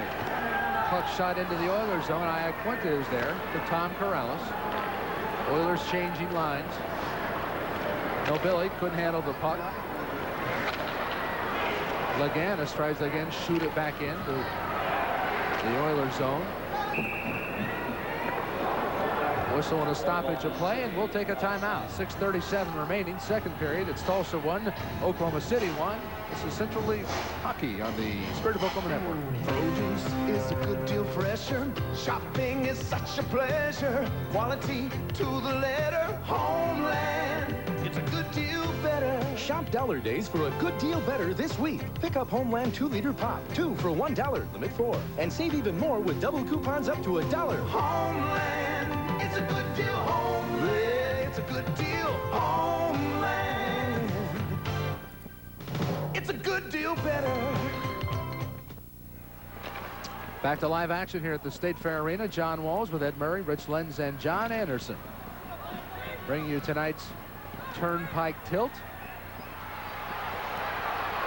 Oilers winning last night 6-5, or rather 5-3. Al Murphy shooting wide. They lead the series 6-5. Our old colleague. First time we've heard from him tonight. That's Nobili and Sean Gorman going after each other. Gorman of Oklahoma City, Nobili of Tulsa. Puck shot over the boards. Gorman now fires it back into the Oilers zone. Iaquinta will control the puck from there. Blazers take the chance to do some lineup changing. Iaquinta loses the puck. Loren now bearing down on Martino out in front. Fleury couldn't handle it. Loren and Boudreau were all there, and none of them. Martino's still in a crouch down on the other end. He could not believe that puck just, it probably seemed to him it was out there for an eternity out in front. Well, that was point blank. Loren and Fleury have just missed a couple of great opportunities. The puck's been just sitting there, and they just couldn't quite get a shot off, and Perry said, hey, let's regroup here. I'm going to fall on this thing. And that last line change, you talk about being rough. Lineman Don LaBeouf was over right in front of the Blazers bench, and as the Blazers changed on the fly, they came down right on top of him.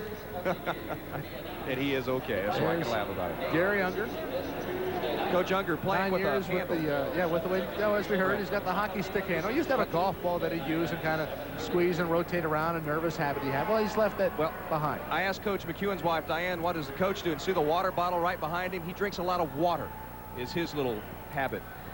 See if he'll go for the water bottle. Couldn't do it on Had cue. the big chance. McEachern's blast from the blue line there. Kicked around the boards. E.J. Sauer dumps it back in. Bourgeois trying to get the puck. And does. Shoots it around. Doug Lawrence couldn't handle it. And back come the Blazers. 5 minutes remaining. Second period. Still tied at 1. Fleury carrying it across the blue line. Shot in by Girard.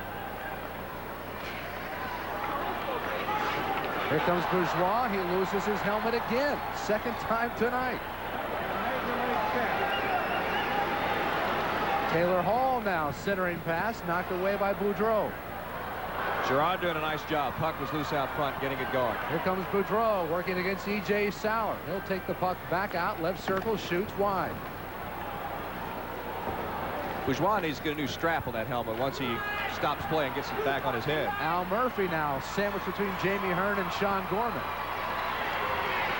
Helmet still loose, and here comes Daniel Laurent. He shoots, and E.J. Sauer was there with the defense for the Oilers. Tulsa very rarely gives up a good clean shot at the goal, and Sauer that time with the defense. And you see the helmet there of Bourgeois still at center ice. They won't get it until a stoppage of play. Broken sticks, broken helmets, anything just broken lays on the bones, ice. Whatever you got out there, they stay. Puck knocked around the corner. The two teams tussling over that. It will finally come out to Oklahoma City. Here comes Laganis. Laganis winds up, shoots wide to the right.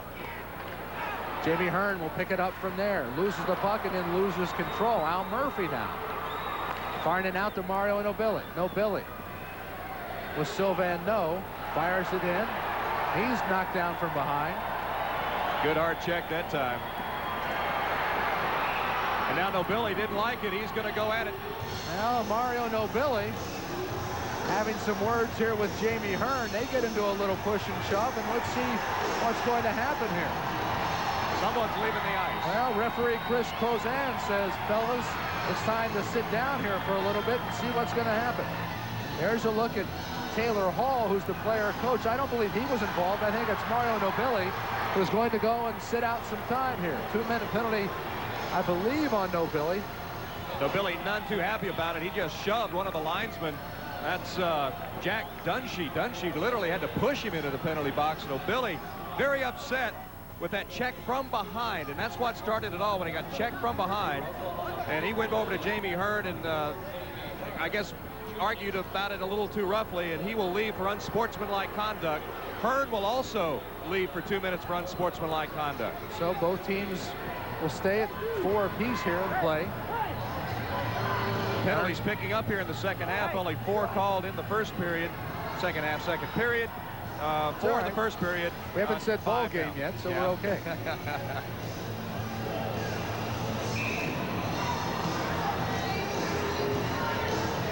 So Jamie Hearn goes into the penalty box, as does Mario Nobili.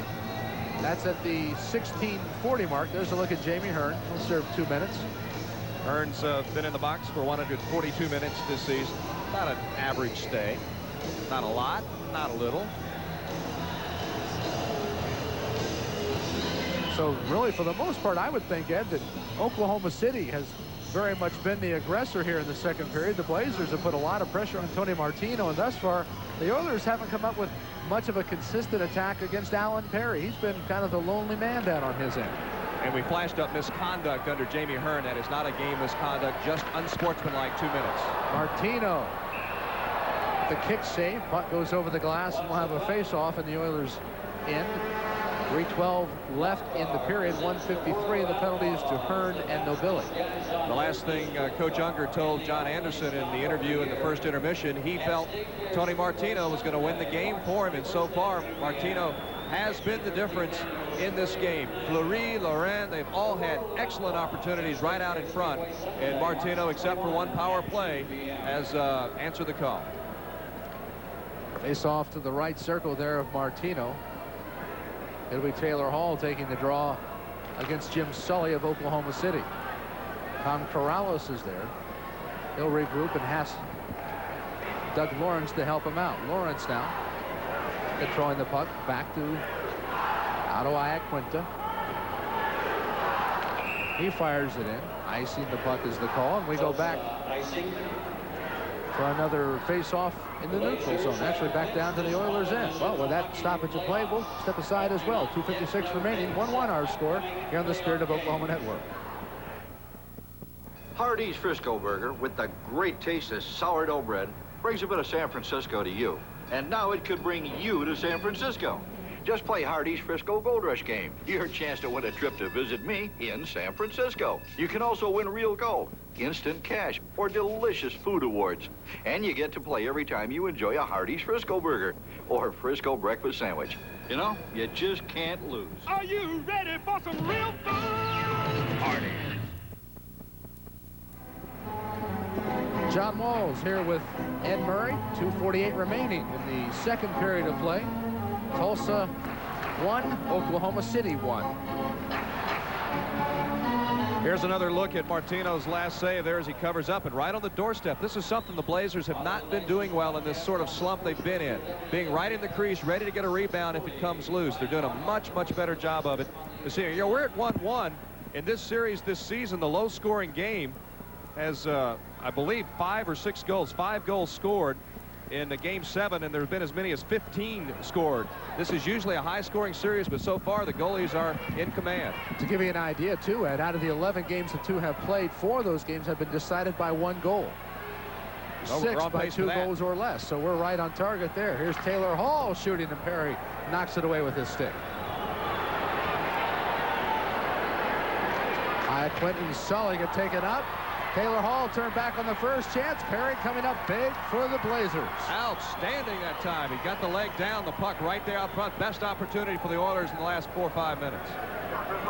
Both teams changing on the fly now. 48 seconds remaining in the double penalties. Here's Tom Corrales taking the puck across the blue line. Corrales now back to Lawrence. Perry again with the save. You hear the crowd chanting Perry. Carl Boudreau now chasing the puck down. Centering pass knocked away, taken there by Ertl. Tyler Ertl now. Oilers. Opportunity. Oh, great centering pass there to Silva. No, and he shot wide. You won't see no whiff like that very often. Fleury, Laurent, and now No, the top scorers in the league, all having trouble tonight. Laurent stealing the puck away. 2-line pass against the Oilers. We'll reset from there. 11 seconds remaining. 1:31 in the period. 11 seconds on the double penalty. That was a really nice setup by Bourgeois. I mean, No right there and just didn't quite get the stick on the shot.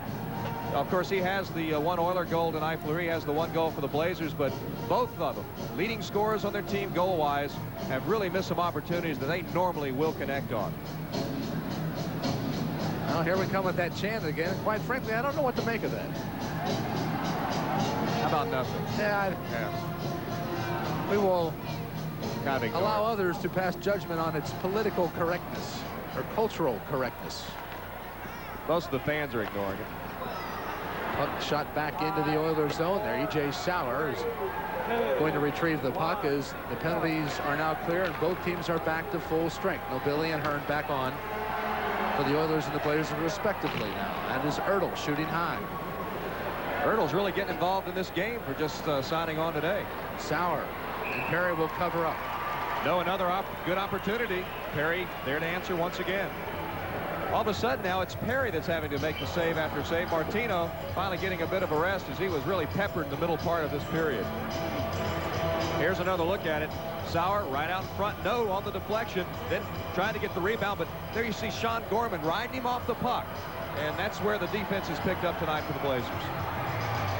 Trying to get the wave going here in the State Fair Arena. Scoring update, Memphis has scored again on Fort Worth, now leading 4-1. 14:50 into the second period. Wichita, Dallas still scoreless in the second period, about halfway through there. It seems like in hockey you need a frozen wave. Hey, you gotta come up with the chill or something. Yeah. You need a little different. You need a new gig. Laganis now handing the puck off. Lawrence fighting over that with Brendan Garvey. It's Boyd Sutton now, and Garvey getting after it there for Oklahoma City. Lawrence trying to chase down the puck. Garvey taking behind him. Bourgeois, the call offsides against Tulsa. Bourgeois wanted to wind up and wanted to one-time it there, but offsides the call. We'll bring it back out to the neutral zone for a faceoff. Look at Ken Anderson as he comes back on the ice for Brendan Garvey. Anderson's first game for the Blazers last night. He got an assist. He nearly had his first goal as a Blazer as he ripped one from the right point and hit the pipe and came right back out to him. That's how hard that one was. Came right back to him at the point, and the defense for Tulsa covered up. So Lawrence and Ertl, both new players for this series, and both getting involved quickly. Final seconds here of the second period. Both coaches know just how important this is. Neither wants to give up anything in this stage, and of course both would love to have their teams cash in. Be sure and stay with us in the intermission. We'll hear from Coach Mike McEwen, and also an interview, John Anderson talking to Taylor Hall of the Oilers. Puck knocked loose there. Boyd Sutton carries it into the Oilers zone. Has Fleury, but he's checked tightly. Ken Anderson shoots in. Martino kicks it wide to the left. 15 seconds remaining in the second period now. Sutton dropping the puck behind him. Craig Johnson ridden to the boards by Bourgeois. Puck tied up in the corner, knocked away there by Bourgeois. Bourgeois giving chase. Craig Johnson wrapped it around, and Sutton was turned away at the buzzer. A little more than a halfway ring of the buzz, but we still got it nonetheless. We have played 40 minutes of hockey, and we're all tied at 1. Ending the first period 1-1, ending the second period. Same count, Ed, but yet, as we said, Oklahoma City seemed to be a little bit more aggressive there in that period of play. Much more aggressive. A very good second period. You look at the scoreboard, see no points scored in the second period. That was a very well-played second period. The difference, I thought Martino in the middle part, the puck loose out on the ice right in front of his net. I can't believe the crowds at this arena. It's really great. Your thoughts now? You've seen both teams play here through 2 periods. What are you going to see the third period? What can your expert opinion tell us? Well, I think they'll get out and get a little more physical out there, and you know, they're going to play a rough game. I think third period is going to be pretty rough. Your thoughts on Martino? He hasn't played in 3 weeks. Going to be tired. You're a former goalie. You know what that's like to be out there that long. Oh yeah, you know, he's probably got more guts going right now. He's just going on instincts and guts. That's all he's got going right now. All right, very good. Thank you, Gary Ensing, our guest. And from there, we go to the play-by-play guy again, John Walls and Ed Murray, to bring you all the action here in the third period. 1-1 after 2, guys. All right, thank you very much, John Anderson and Rich Lenz. John, my cohort at KOTV, and Rich Lenz, KWTV. Very ably filling some of the sports capacities there, along with Bill Tegans. Bill, I should mention, our host last week for the program, or actually in the last game for this program, but unfortunately with some Oklahoma State basketball radio duties, he wasn't able to join us. And there's Daniel Loren. We've got a little Perry, give him a little ceremony going on here. All right. I know the high five. I recognize the high five. The rest of it's a mystery to me. Well, Loren is from, Alan Perry is from Rhode Island. You heard him speak. Loren played in France last year, is from Quebec originally, and so who knows? All right, we're ready to get rolling here. The line to start the forwards here for Tulsa: E.J. Sauer, Taylor Hall, and Doug Lawrence. They'll have Doug McEachern and Jody Prasnick back in defense for them. Again, Martino between the pipes up front for Oklahoma City. Daniel Loren, Sylvain Fleury, Carl Boudreau. That's the front line. Guy Girard and number 18, Brendan Garvey, the defenseman to start the third period of play. We're underway here in Oklahoma City. Again, this is the final regular season meeting between these two. Very good chance, though, they'll see each other in the playoffs. That will most likely, or could happen, in the championship round. Boudreau now breaking out quickly. Fleury with the shot. Martino, the kick save. Knocked away by Lawrence. Lauren was there trying to poach in, but Lawrence was there to knock it away. Prasnick couldn't control the puck. Wisely gets back off the skate now of Loren into the Oilers zone. Puck tied up there in the corner. Players slapping around. You say Boudreau going down after Sauer was checking at him. Martino sees some action in front of him. Lawrence pokes the stick away. Wind up by Hearn now, and Martino covers up, and it the blue line. Taylor Hall and Gerard got it tangled up. Laurent once again missing a puck right out in front of the net. Martino checking out the equipment. Watch, here's the shot by Hearn. This will be the stop by Martino. His 22nd save of the night, and quickly the Blazers are putting some heat on him. 9,760 in attendance tonight. Another sellout brings the Blazers attendance 225,249 in 29 games this season, an average of over 7,700 a game. Yeah, it has been such a tremendous response, not only in Oklahoma City. Tulsa has 11 sellouts to their credit. I think Oklahoma City, this is number 7 for them. And 5 of those games have been against Tulsa. Of course, the big crowd, 13,000 plus at the Marriott, but I believe that was back in November, the meeting between these two clubs. Well, if they meet in the playoffs, it'll be in the Marriott. It'll be interesting to see what those kind of crowds are. And playing here, I think, has had a lot to do with some of the Blazers' problems. They just don't feel as comfortable on this ice, in this environment, the surroundings, that they do in the Marriott. That's their home ice. This is almost like their home away from home, as the checking certainly picks up here in the third period. And another difference, playing in the Marriott, they didn't have the playoff berth locked up. Now they do here in the State Fair Arena, and that may have a little something to do with it. Steve Simone now firing the puck into the Oiler end, and Martino lost track of the puck, thought it had gone behind him. Instead, popped about 30 feet up in the air and then landed right in front of his skates. There you see the shot of Simone. Here's the blast right at the blue line. Uncontested there, straight up. Martino can't find it. Look up, Tony. There it is, and he covers up. That may be the kind of play that decides a game like this. Both goaltenders obviously on their game so far tonight. The shooters are getting good shots at the net, except for the little ones that are kind of dribbling around out in front of the net. So that kind of a freak thing might decide this one tonight. Face off now to the right of Martino. Boudreau taking the draw against Ertl for the Tulsa Oilers. Ertl, the newcomer now. Boudreau wrapped around. Martino is there. Boudreau again shoots, and it's stopped by Martino. Ertl, we should say, taking the place on the roster of Scott Longstaff, who was released today by the Oilers. Prasnik backhand. Can't get much stick on it there. Ken Anderson was there to check him. Longstaff released, and then they picked up Tyler Ertl out of the Colonial Hockey League. Chris Laganis now knocking the puck off the board. Al Murphy there to retrieve for the Oilers. He shoots it. Martino must have been listening to Coach Unger's interview, talking about how he's going to win the game, because he is playing like a winner tonight. You're seeing textbook goalkeeping so far this evening.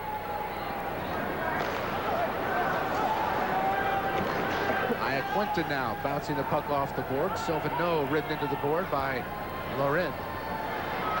Tom Corrales now finding E.J. Sauer up the right wing. Jamie Hearn laying the stick on him. Center for no, shoots wide.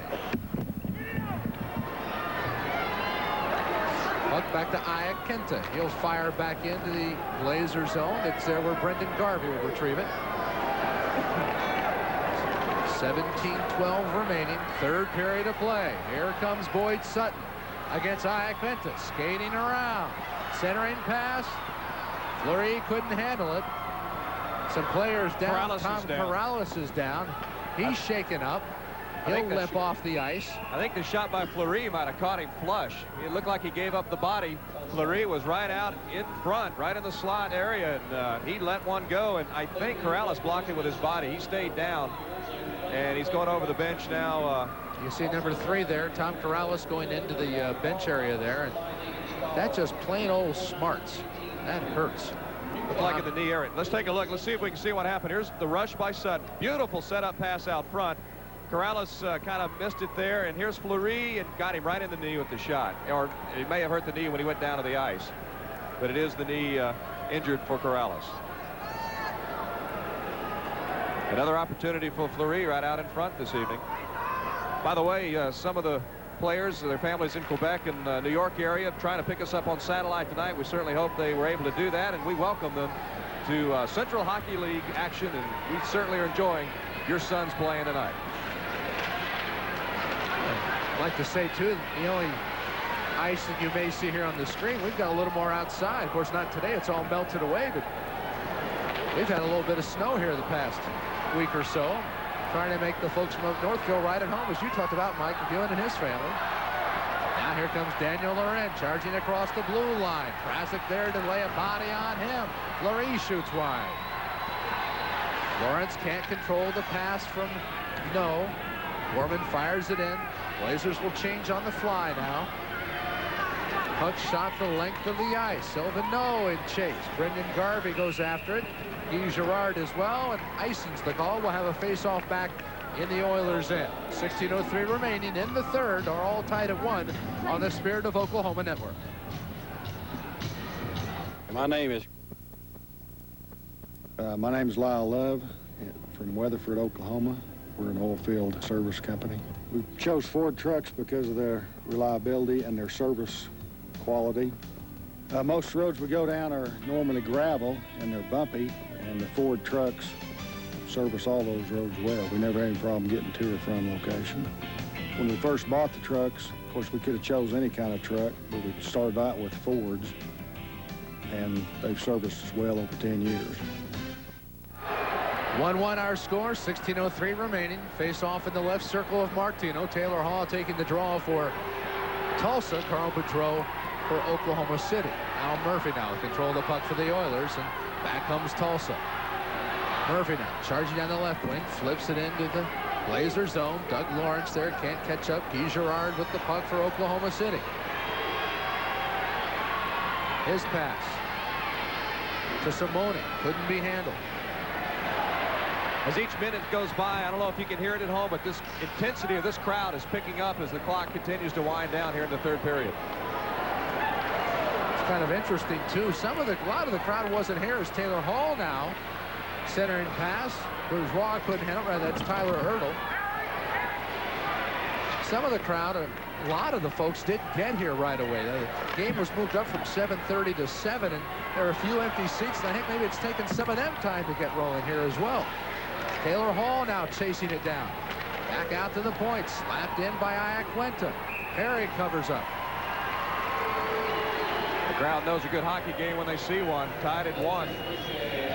Of course, the Central Hockey League in existence back in the 60s, 70s, and early 80s, and a lot of folks have been talking about the success of it now that it's back. And I think a lot of that, John, has to do with the fact that cable came along with ESPN, and you see National Hockey League highlights everywhere you turn on CNN and all the cable network and their outlets.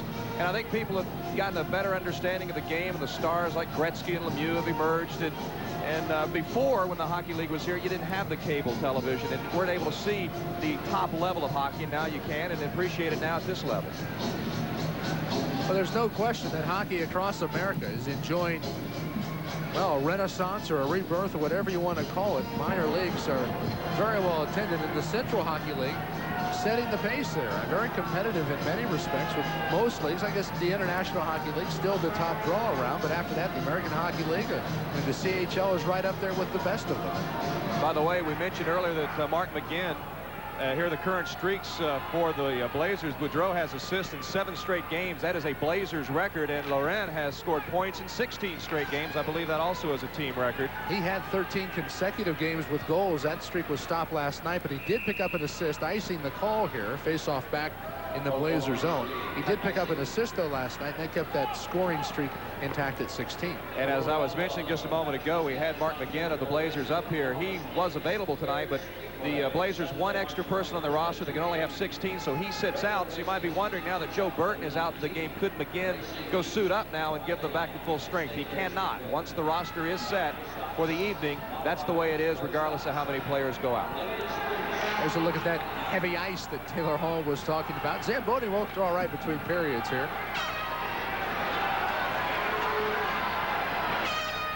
Boyd Sutton now, right wing. Shot there by Chris Laganis was turned back.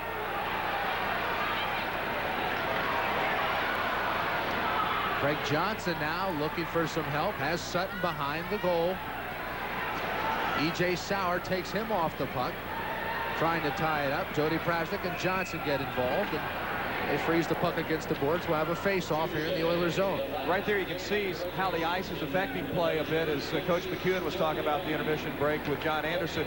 The ruddiness of the ice, a little more ruddy than normal. The heavy ice due to the Zamboni malfunction, the TV lights a little bit, but you can see the puck is just kind of hopping and it's not doing what the players are expecting. I think that's one of the reasons that guys like No and Fleury and Laurent has missed some opportunities. The puck is just not performing the way they expect. There you get a look. Of course, it's always messed up down where the goalies are. They scratch and claw, so like like a pitcher does on the mound. But sure, I don't think the puck is reacting to the way these guys are expecting. It's almost like playing on a bad infield in baseball. You just don't know which way the ball is going to bounce in that regard. That shot by Anderson. One time in front was Boudreau. He couldn't score. Martino covers up, and somehow the puck did not go to the back of the net. If Tony Martino wiggles it out of his glove and says, "Give me a break, fellas." The Blazers will not get a better opportunity tonight. Martino the first. There's the rebound. So important. Laurent keeps it alive. Out in front. Fleury with a chance. And look at that wide open net for Boudreau, and he just flat missed it. Another opportunity now. Laurent trying the wraparound. Martino staying with it.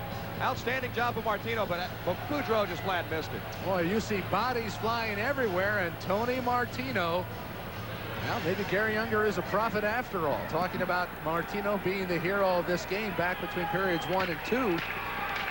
Oh, if the Blazers lose this one, Boudreau is going to have nightmares about that opportunity right there at the crease. And that was a great chance to score, by far the best chance that either team has had that they haven't been able to connect on. So many chances there. Fleury, Boudreau, and Laurent, and you expect those fellows to produce. And give Martino credit for staying with it after the Boudreau miss and the wide open. He was right there in position for Laurent's wraparound. Shot kicked away by Perry. Corrales wound up and one-timed it. Anderson out, the shovel pass. Out to Laurent. Laurent leaves it for Boudreau. Boudreau centering pass behind Laurent. Another case where the puck was really bouncing. Look at that save by Martino. There again, and Fleury was around, and so Tony wisely covers up. You're seeing a great exhibition of goalkeeping here, folks. Martino looked like a jackrabbit on that one. I didn't know he could spring on skates. Here's Gerard right out in front. Couldn't really see it there, but Martino came way up on the shot by Gerard. And look, Fleury, Laurent right there, ready. Let's see if we can see him this thing. There's the shot by Gerard. It's a high one. Martino goes up, gets down on that rebound. Fleury trying to dig it out, but Martino's not going to give it up. Well, Tony Martino coming up very big here for the Oilers in periods 2 and 3. You see the goals against, that's for the season. You get over 90. That's pretty good. Perry there just under that 89. He's had problems here of late, as has really the Blazer defense. Murphy now out with Jamie Hearn back. Quickly. Perry down on his knees, covers up and shows the referee, hey, I've got the puck. Blow the whistle. He is showing Tony Martino, if you can do it, I can do it. Perry using a little bit of his acrobatic ability at 5'9", 175 pounds. Comes out, cuts down the angle. Hearn trying to ride the Oiler off the puck, and there's Perry flat out on his stomach there. You see, the Oilers trying to get that rebound out. Perry's not going to give it up as well. A little more than 13 minutes remaining. We're tied at 1 as we were at the end of the first period and, of course, at the end of the second. Which one will have a crack? Which one will develop a little crack somewhere along the line? Krasnick to Lawrence. Al Murphy couldn't handle the puck. It's picked up by Jim Sully, who shovels it into the Oilers' zone. Martino is there to flip it around the boards. Lawrence taken off the puck by Sully. Now it's controlled by Al Murphy. Out to Doug Lawrence on the left wing. Murphy didn't go in. Instead, crosses back. A line change for the Oilers. Picked up now by Iaquinta, who carries it in and shoots it into the Blazer zone. Big check into the boards that time. You saw Mario Nobili come in and clean out Jamie Hearn. Corrales now fires away, and Perry drops the line drive neatly to the ice.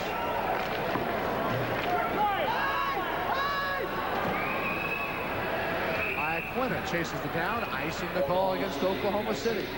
12:19 remaining, third period, 1-1.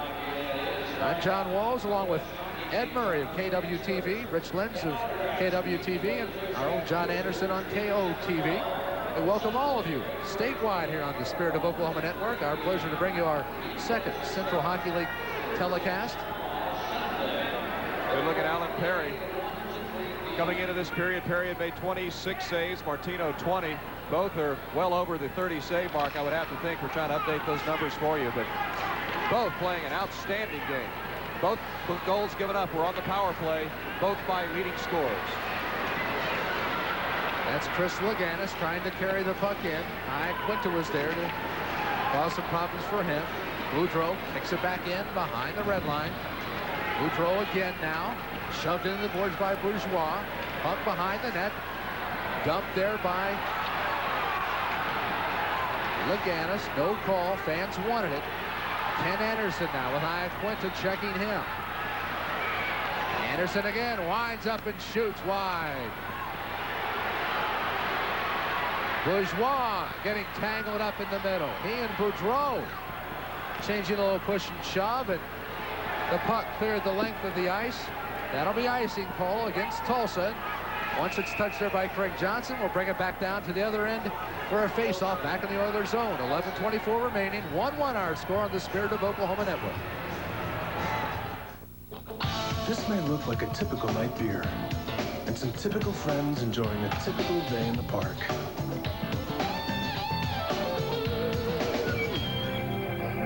But this is no typical day in the park.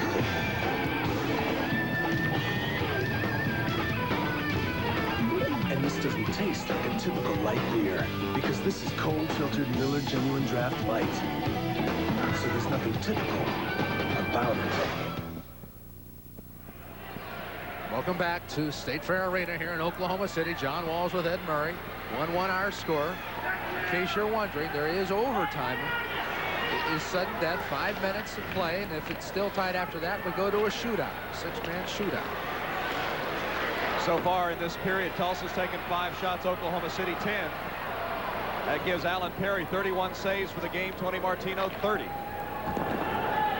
Garvey shooting the puck into the Oilers zone. I see the call. There'll be a face-off back in the neutral zone. 10:46 remaining. And update scores in the Central Hockey League. Memphis leading Fort Worth 4-2 at the end of the second period. Again, a Tulsa victory, a Memphis loss would clinch a playoff spot for the Oilers. The other game in progress, Wichita is now taking a 1-0 lead over Dallas. That also at the end of the second period. Face-off rather back down into the Oklahoma City end of the ice.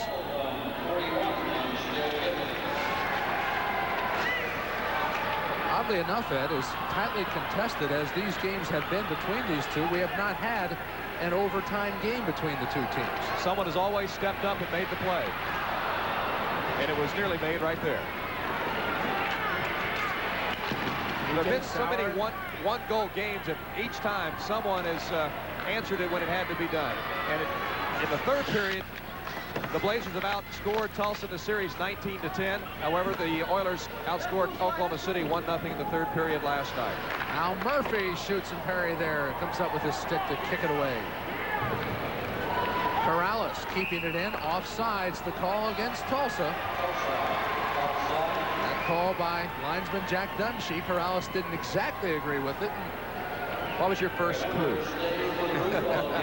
The scowl? Not that I'm a lip reader or anything, but I can recognize a snarl when I see one. Of course, the puck has to be the first thing into the zone. Players cannot be in there, and they modified that a little bit. A lot of times, if the players in the zone are skating as hard as they can to get out of there and the puck comes in, they kind of let it go. But as the rule goes, the puck has to be the first offensive thing into the zone. Boyd Sutton winning the draw for Oklahoma City as Sean Gorman shoots the puck into the Oiler end. Back comes Quinta now. Pass out to Mario Nobillik. Bourgeois chasing the puck down in the Blazer zone. Leaves it for Taylor Hall, who shoots, and Perry there knocks it away. Hearn, solid check that time on Bourgeois, and Perry once again covering up. Again, Tulsa not getting the clean opportunities that they've been getting in recent games against the Blazers. Perry keeping his eye on the situation sheet there. Hearn out there trying to help Perry out. Didn't give the Oiler player a good angle for the wraparound, and so the puck kind of lazily comes out and Perry covers up. You'll see clean play from here on out, I would think. Neither team at this point of the game wants to give the other the advantage of a power play. So the only time you're going to see a penalty, unless, well, who knows what could happen from a temper standpoint, but if there's a breakaway or if someone has what looks to be like a great scoring opportunity, you might see somebody get taken down. But for the most part now, both teams are going to try to skate at full strength. McEachern's shot knocked away. That's Bourgeois now behind the goal, bringing it back across the red line, shoveling it into the corner for Taylor Hall. Hall checked into the glass. Johnson and O'Billy really going at it in the crease, but Blazers control now. Sutton now on the charge.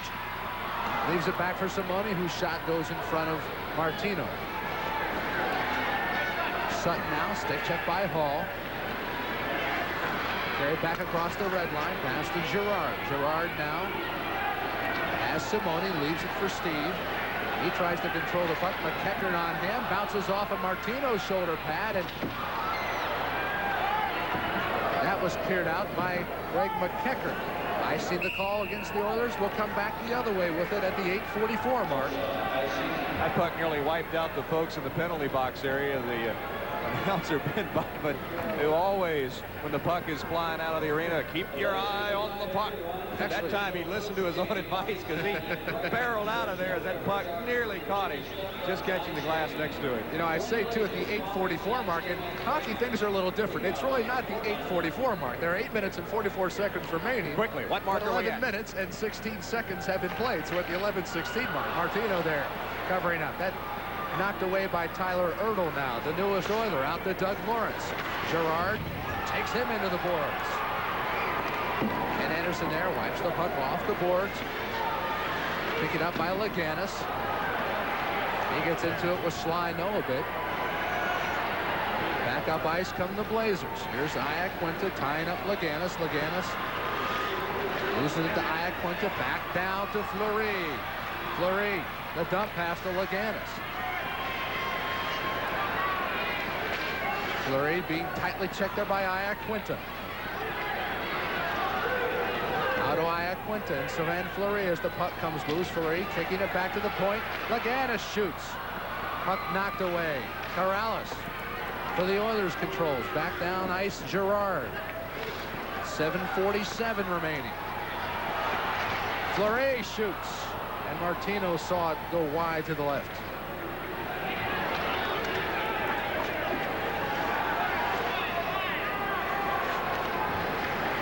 Jamie Hearn now as the Oilers change on the fly. Mario Nobili couldn't handle the puck. Loren knifes his way through, shoots wide and scores! Loren was turned back, but Jim Sully was there to put it home. And at the 12:36 mark of the third period, the Blazers have drawn blood and lead 2-1. Here's another look at it. Loren coming in. The backhander, there's the rebound sitting right out in front, and Jim Sully is there to put it in. Here it is, Loren, look at this backhander. Martino with the initial save, then Sully coming in. No one checked him. McEachern a little late getting there, and Jim Sully with his 20th goal of the season, his 35th point of the year. Jim Sully right there on the doorstep. Again, Martino making a good initial stop on the backhander by Loren. And that's kind of how you expected this tie to be broken. And for Loren now, that is 17 consecutive games with at least 1 point. Well, he keeps his streak alive, and the Blazers take a 1-goal edge. 7:15 remaining. Daniel Loren, as you said, getting the assist. Sully the goal. Back come the Blazers again. Tulsa now has to pick up the pace. They trail. Now Murphy circling back in his own zone now. Out to Jody Prasnik, who shoots at the length of the ice. Also picking up an assist on that last Blazers goal, Jamie Hearn. So Jamie Hearn has 26 assists. Daniel Loren, his 26 assists. No billing out, tied up in the corner by Brendan Garvey. He loses the puck. Prasnik bow for the Oilers, shoots it back into the Blazer zone. Harry fires it back around the board. 6:35 remaining.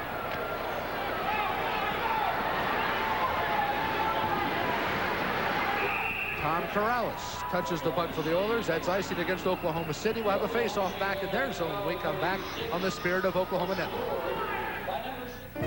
How about dessert tonight? Great, but make it something easy. Oh, I won't make it at all. I'll just pick up an ice cream pie at Brahms. A special occasion. Ooh, well, no. It's not a holiday or anything. Oh, someone's coming over. No, not really. Then what? Hey, Do we need a reason? Nah.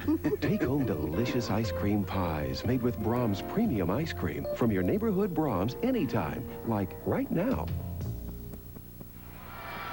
We're live at the State Fair Arena here in Oklahoma City. Oklahoma City just taking a 2-1 lead on Tulsa. 6:20 remaining, third period. Greg Johnson now has Simone out front, takes the shot himself. Taylor Hall now with the puck for the Oilers. Hall now checked by Anderson, fires it across. Doug Lawrence is there on the right wing. Lawrence back to Corrales, who shoots, deflected by Boudreau.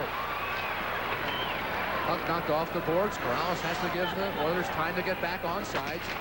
Shoots it back into the Blazer zone. Pressure to Anderson. Lawrence swaps the puck. You can catch it and drop it immediately like that. Centering pass there. Couldn't be handled by number 18. That's Tyler Ertl. Excuse me, John, but pressure really comes up now because Perry knows if he stops every shot from here on out, his team wins. Martino has got to be thinking the way Perry's playing, he cannot afford to give up another one. So the pressure turned up just a little bit more now. Boudreau flipping the puck into the Oilers zone. That'll allow Oklahoma City to make a change. Laganis there, almost had the puck out front. Ertl was there to take him off of it. McKecker now back to the Oilers. Loren will forecheck in, cause him to give up the puck. Puck goes high over the board into the stands for another stoppage of play. 5:11 remaining. Oklahoma City up 2-1. See part of the sellout crowd again. The 7th sellout for Oklahoma City. Tulsa, 10 sellouts. Just an amazing turnout for the Turnpike Series. Tulsa coming in leading 6-5. Oklahoma City trying to knot the regular season at 6-6, and we of course all hope that these two face each other in the championship series a little bit later on in March. Oh, selfishly so. We'd like another crack at perhaps telecasting another game or two if we could. Of course, it all depends on the day and the night, the time and the place and all those kinds of things, but at least but other than that, it's you never know. Sure deal, right? Of course, the playoffs kind of a jumbled mess, so with arena dates being up in the air, you don't know when other teams are going to be available, and so there's no way of knowing really until just a few days before the playoffs where they're going to be and when they're going to be. So it's difficult to tell at this point who's going to be where. I think it's safe to assume that Oklahoma City, as long as it's alive in the playoffs, is going to have that home ice advantage because they should, in all likelihood, finish in first place in the CHL. And Tulsa, I guess, on the other hand, not a lock on second place, but if they continue to play as well as they have here throughout the season, then they would be in second place and have home ice for the first series of their playoff, whether it's against Dallas or Fort Worth or Memphis. And the magic number for the Blazers is 9. Any combination of points, you get 2 points for a victory. Obviously no points for a loss and 1 point for a shootout loss. So any combination of points totaling 9 in the Blazers' favor, they win first place. Martino, the kick save there of Loren's drive, and Martino will cover up. Loren's putting another shot in there just to say howdy. Pretty bad angle there along the end line here. You see Loren, this is a pretty good attempt here. You see the puck still moving around. Had to go by a defenseman. Martino, not screened, had a good look at it, but Loren following up, had some kind of an angle, but Martino, perfect position, and this time he gets down on the rebound. 4:32 remaining. Oklahoma City up 2-1. Whichever goalie doesn't win this game is going to be extremely disappointed because both have just played outstandingly well tonight.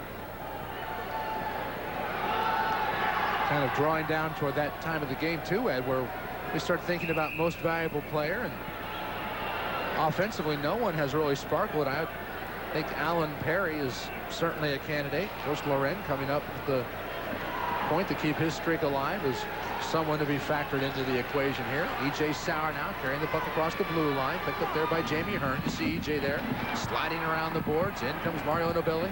Nobili trying to get control of the puck, cannot, loses it to Jim Sully. Sully and Nobili go down and covers up. Puck frozen against the boards. We'll have a face-off in the Blazer zone. That MVP may still be out there waiting to happen. I'm not so sure it might not be a defensive player. The defenses on both sides have not really allowed the good clean shots time and time again. There have been some good cracks at it, but at least from the Oklahoma City standpoint, the Blazers defense has been doing a much better job. Just a 100% improvement over recent games. There's a look at Taylor Hall. He'll take the draw for the Oilers. Boyd Sutton for Oklahoma City as Jim Sully and Nobili charge into the circle a bit prematurely, and so we'll whistle them off and try to conduct the draw a bit more orderly here. It will go to Tulsa. E.J. Sauer kicking it back around the boards. Nobody was there to pick it up, and Boyd Sutton was there to take it for Oklahoma City. Charging down the left wing now. That is Simone. Sully had to wait for him at the blue line. Sully now behind the screen as his shot deflected. Under 4 minutes to go.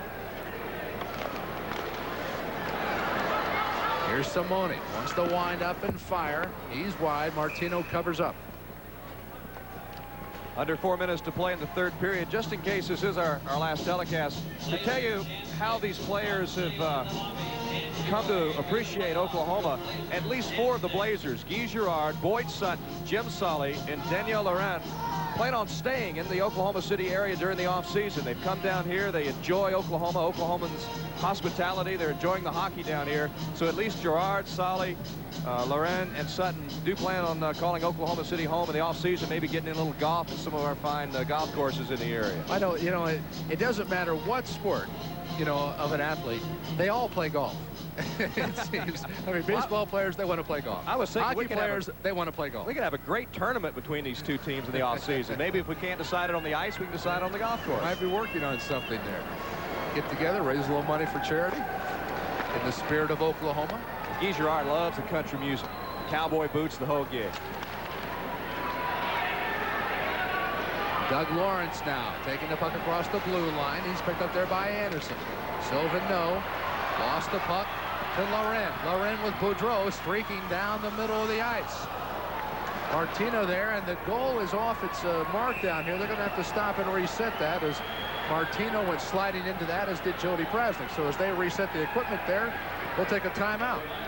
3:11 remaining. Oklahoma City leading by 1.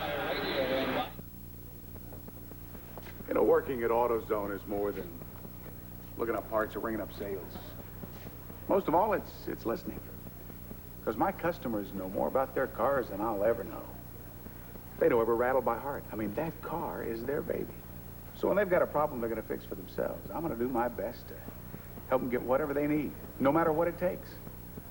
Because people like that, they don't deserve anything less than the best I can give them. 2-1, Oklahoma City leading Tulsa. The Blazers coming up with the third period goal. They have been so strong in the third period throughout the year. They now have 99 goals to 57 for the opposition. So they're almost putting the goal in the back of the net at a 2-to-1 ratio, better than the teams they're playing. Girard tried to fire it into the zone. 3:03 remaining. There's a whistle there and a stoppage of play, and we'll reset the action once again. And again, getting a goal here in the third period. The Blazers have been just unbelievable in the third period. However, here in the month of February, they've been outscored 34-28, and it just shows you kind of the little slide the team's been in the last 6 games. Only 1 victory in those last 6. I think something with the playoffs having clinched it has a part to play in it. The fact that some of the players can't be as aggressive with some game misconducts hanging over their head. I think all of that's played a little part, but I think this 2-night series with Tulsa has revitalized the Blazer team.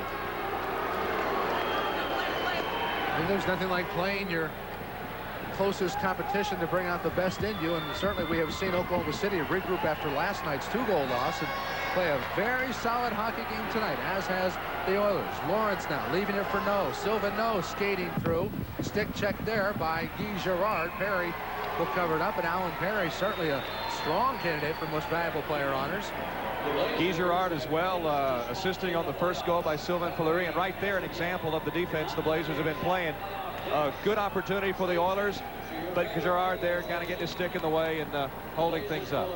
Well, we're at the 2:37 mark here of the third period as I'm looking at a KWTV sign that I think Ed and some of his family put together for us. It's being carried around the Clobber, facility the Tulsa, you got to stretch to get something out of KW and TV. It's kind of Clobber, Wimpy, Tulsa, Vermin. Oh, that's Go nice. Blazers. Oh, thank you. It's great. It's great to be. Hope you folks in Tulsa enjoyed that. Great to feel welcome here. I'll have a nice ride back tomorrow morning. Thank you to my fellow Vermin on the other end of the turnpike. Don't worry, folks. Oh, I still love you. We'll have to televise one of these from Tulsa next season or in the playoff.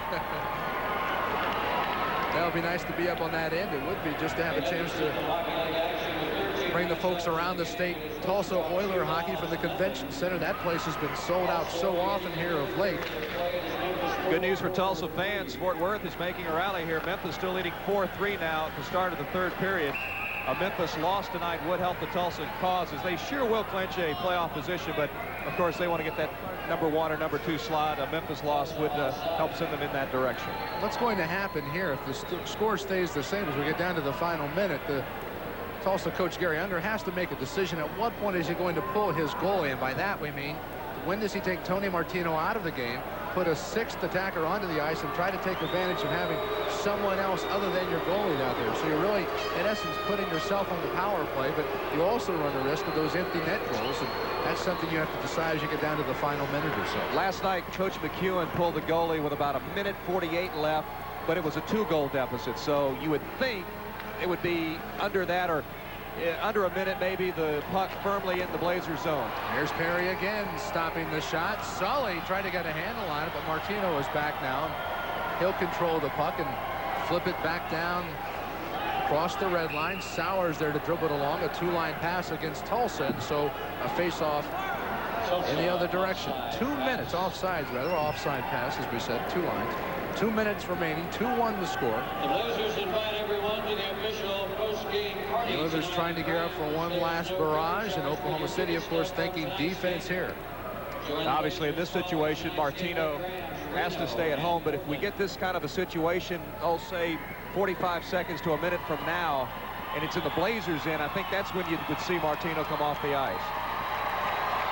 Again, this can be a big momentum game for either one of these teams. Right now, it's sitting pretty for the Blazers with 2 minutes to go. But we have seen 58 minutes of outstanding hockey. Puck knocking around in the corner there. Carl Boudreau giving chase, as is Steve Simoni. Boudreau controls behind the goal. Tries to poke it home, but there, McEachern gets after it there with Boudreau. A whistle. Martino also involved. I believe McEachern's going to go to the penalty box. So at 1:44, roughing perhaps against Boudreau, I believe. No, it's Greg will be McEachern. McEachern He's and going to go, and Boudreau also goes in. So the 2 of them going in. Believe it or not, those are the first penalties of the third period.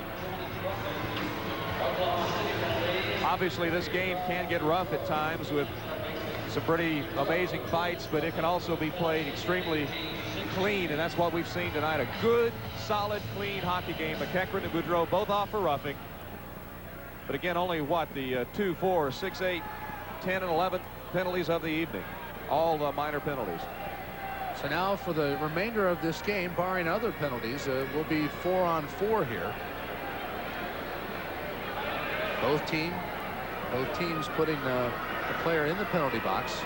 Boudreau and McEachern. Might be a little harder to pull Martino now because the ice will be more wide open with 2 skaters off. A higher probability of an open net goal, perhaps. Well, they've got Nobilly on the ice, and Sylvan No, the leading scorer for this team. Doug Lawrence, also one of the offensive output fellows that they turn to. Nobilly now fighting behind the goal. There's a whistle. I believe one of the boards came loose. Yeah, one of the glass boards on the far end, and Martino perhaps thinking about leaving the ice because we'll have a face-off now in the Blazer zone. And he comes up to check with the bench and say, hey, what do you want to do here, Coach? He's over talking with Coach Unger right now, and Martino, he's taking off one of the gloves. And is that the Zamboni doctor? Oh, Mr. Stubblefield. Yes. I tell you what, the guy does windows. He's going to get some work at home before he knows it. They're going to get him a vacuum cleaner and see if he can do his own, do the carpeting too. He fixed the Zamboni. He's after the boards here. Don't know if his wife is watching, but if she sees him doing windows, you know, it's over for him at home. That pane of glass, I believe, came out last night. One of the panes of glass over in that area, and I do believe it's the same pane came out last night. So see if he can do a better job of getting it in there for the stay tonight. What a pain indeed. 1:30 remaining in the game. 2-1. Oklahoma City is leading the Oilers. Again, Tulsa with a 6-5 lead in regular season series, but the Blazers are ready to tie this up and knot it up at 6 apiece and really set the stage, I think, Ed, for an exciting round in the playoffs, provided both teams get by their first round opponents. What a tremendous series that would be. Best of 7, of course. Both all series are in the playoffs, but to have these two teams square off in the playoffs just 90 to 100 miles apart be a lot of fun. It will be, and I think both teams would like to clinch whatever spot they have an opportunity. For the Blazers, #1 spot, the Oilers, the playoff spot. I'm sure the Blazers would love to rest Alan Perry just a little bit. They picked up Rocco Trinidad, who has played with Fort Worth earlier this season. I know they'd love to give Perry a rest, but he's not going to get that rest till they have that #1 position locked up. I'll give you an idea from an injury standpoint. Someone else, as we see how the scoring got started tonight. Sylvain Fleury with a goal at 14:50 of the first, assisted by Guy Girard to make it 1-0 Oklahoma City. Then we come back with the Oilers score. Sylvain No, again on the power play, his 35th of the year. Jody Prasnick gets the assist, as did Marc Bourgeois, and that made it 1-1 at the end of one. No score in the second period of play. Moving on to the third. Jim Sully poked it home off the Daniel Larin attempt. Jamie Hearn also the assist. That came at 52:36. That's of the game. Period-wise, I believe that was at the 12:46 mark, and so as we still get some work done. A player to think about here from a Tulsa Oilers standpoint, Tony Fiore, fine center for them, only played 29 games until he broke his wrist in action. Had scored 49 points in those 29 games, 19 goals and 30 assists, and Fiore is getting back into playing shape. He has the cast off the wrist now, and he's been working out, going under a lot of physical therapy still, and having him back for the playoffs would be a huge plus for this team. All right, we're ready. Zamboni doctor got it done on the glass. We're ready to go. 1:30 left to play. He may be the MVP. Consideration. Taylor Hall and Laganis going after it there in the draw. Hall tried to center the puck. Nobody was home. Martino is out of the net. Sully is there now, and Tulsa comes with an extra attacker. They're playing 5-on-4. Al Murphy shooting it in. They'll try to forecheck now and create some pressure. Lawrence will have to reset to Murphy. Allowing the Oilers to get back on sides now. 1:05 remaining. No, regrouping now, back in his own zone. There's Sully again, applying the pressure. Leaving it off for Taylor Hall. Up ice now to Doug Lawrence. Sully knocking it away. Al Murphy is there. Again, you can't give up the puck in your own end in this situation, or it's a sure goal. No Billy taking off the puck as he tried to fire it in. 40 seconds remaining. You see the insert there at the bottom right of your screen. Murphy's got to hustle back and get that, and the Oilers will have time for one last serious charge here. Lawrence fires it in. Sylvain No to the left wing. No Billy wanted the puck. They'll go back to the point. That's Al Murphy. He passes around the boards. It's taken there by Guy Girard. He tries to shoot at the length of the ice and does with 15 seconds remaining. And that could be it. Here comes Murphy icing the puck, so we will bring it back for one last shot. But Girard doing the wise thing there and just getting the puck out of his own zone and whiffling it down the ice. And quickly, if you were one of those, as looks like Coach Unger is going to call a timeout, perhaps, or it's T play. I'm not sure which. I think that's play T. Play T? Play T coming up. Play tough. That's right. If you were one of those shut out tonight from this capacity crowd, the Blazers with just one home game remaining. That is Tuesday night right here at the State Fair Arena. Get your tickets. It is indeed a timeout on the ice. For the Oilers, they are home on February 24th against Dallas, February 28th against Fort Worth, and then again on March 9th against Fort Worth. So you folks in Tulsa, 3 more opportunities to see the Tulsa Oilers in the regular season. They are on a sellout streak, so you might want to get your tickets right now. And again, you Blazer fans, just one home game remaining, and that is Tuesday night here at the State Fair Arena. That'll be a 7:30 face-off, the final regular season home game for Oklahoma City. The regular season ends the weekend of March 13th and 14th, and the playoffs will soon follow after that, Ed. And so, again, dependent upon the availability of the facility and really who's where and who's traveling where. And then playoffs will get started somewhere around March 15th, the 16th, the 17th, somewhere in there. Could be a little bit later than that, again, depending upon just when the particular arenas are going to be available and for what days they have to be available. Mike McEwen knows that his team's going to have home. There's the water. There he we went go. for the water. There's all one right. when we needed it. All right, 11 seconds remaining. The face-off now down in the Blazer zone. In the left face-off circle from Perry. I just noticed pro golfer Andy Dillard is sitting right behind us enjoying Blazer hockey, so the fever is catching throughout Oklahoma. Well, there's Andy there. I had a chance to play with him at the Golf Club of Oklahoma last year. Had a lot of fun. Okay, I saw the conditions out in San Diego. He's probably better. He's happier he's here. Murphy, his blast goes wide. And that will do it. Murphy tries to get to the puck, but the Blazers have turned back the Oilers. Oklahoma City beating Tulsa tonight with a third period goal. Jim Sully with the game winner. And Alan Perry coming up big when they needed him. One good play by Perry after another was enough to turn back the Oilers tonight. And Oklahoma City walks away with a 2-1 win. We'll be back with more from State Fair Arena in Oklahoma City. You're watching the Spirit of Oklahoma Network. USDA Choice Bottom Round Roast is featured at Food Lion this week for only $1.58 a pound. And in the produce department, crisp iceberg lettuce is only 39 cents a head. Other great features this week at Food Lion are the 32-ounce bottle of Del Monte ketchup for only 79 cents. The 1-pound box of Creamettes spaghetti is priced too for only 99 cents. And the 98-ounce size of Gain Ultra detergent is only $4.99 this week at Food Lion.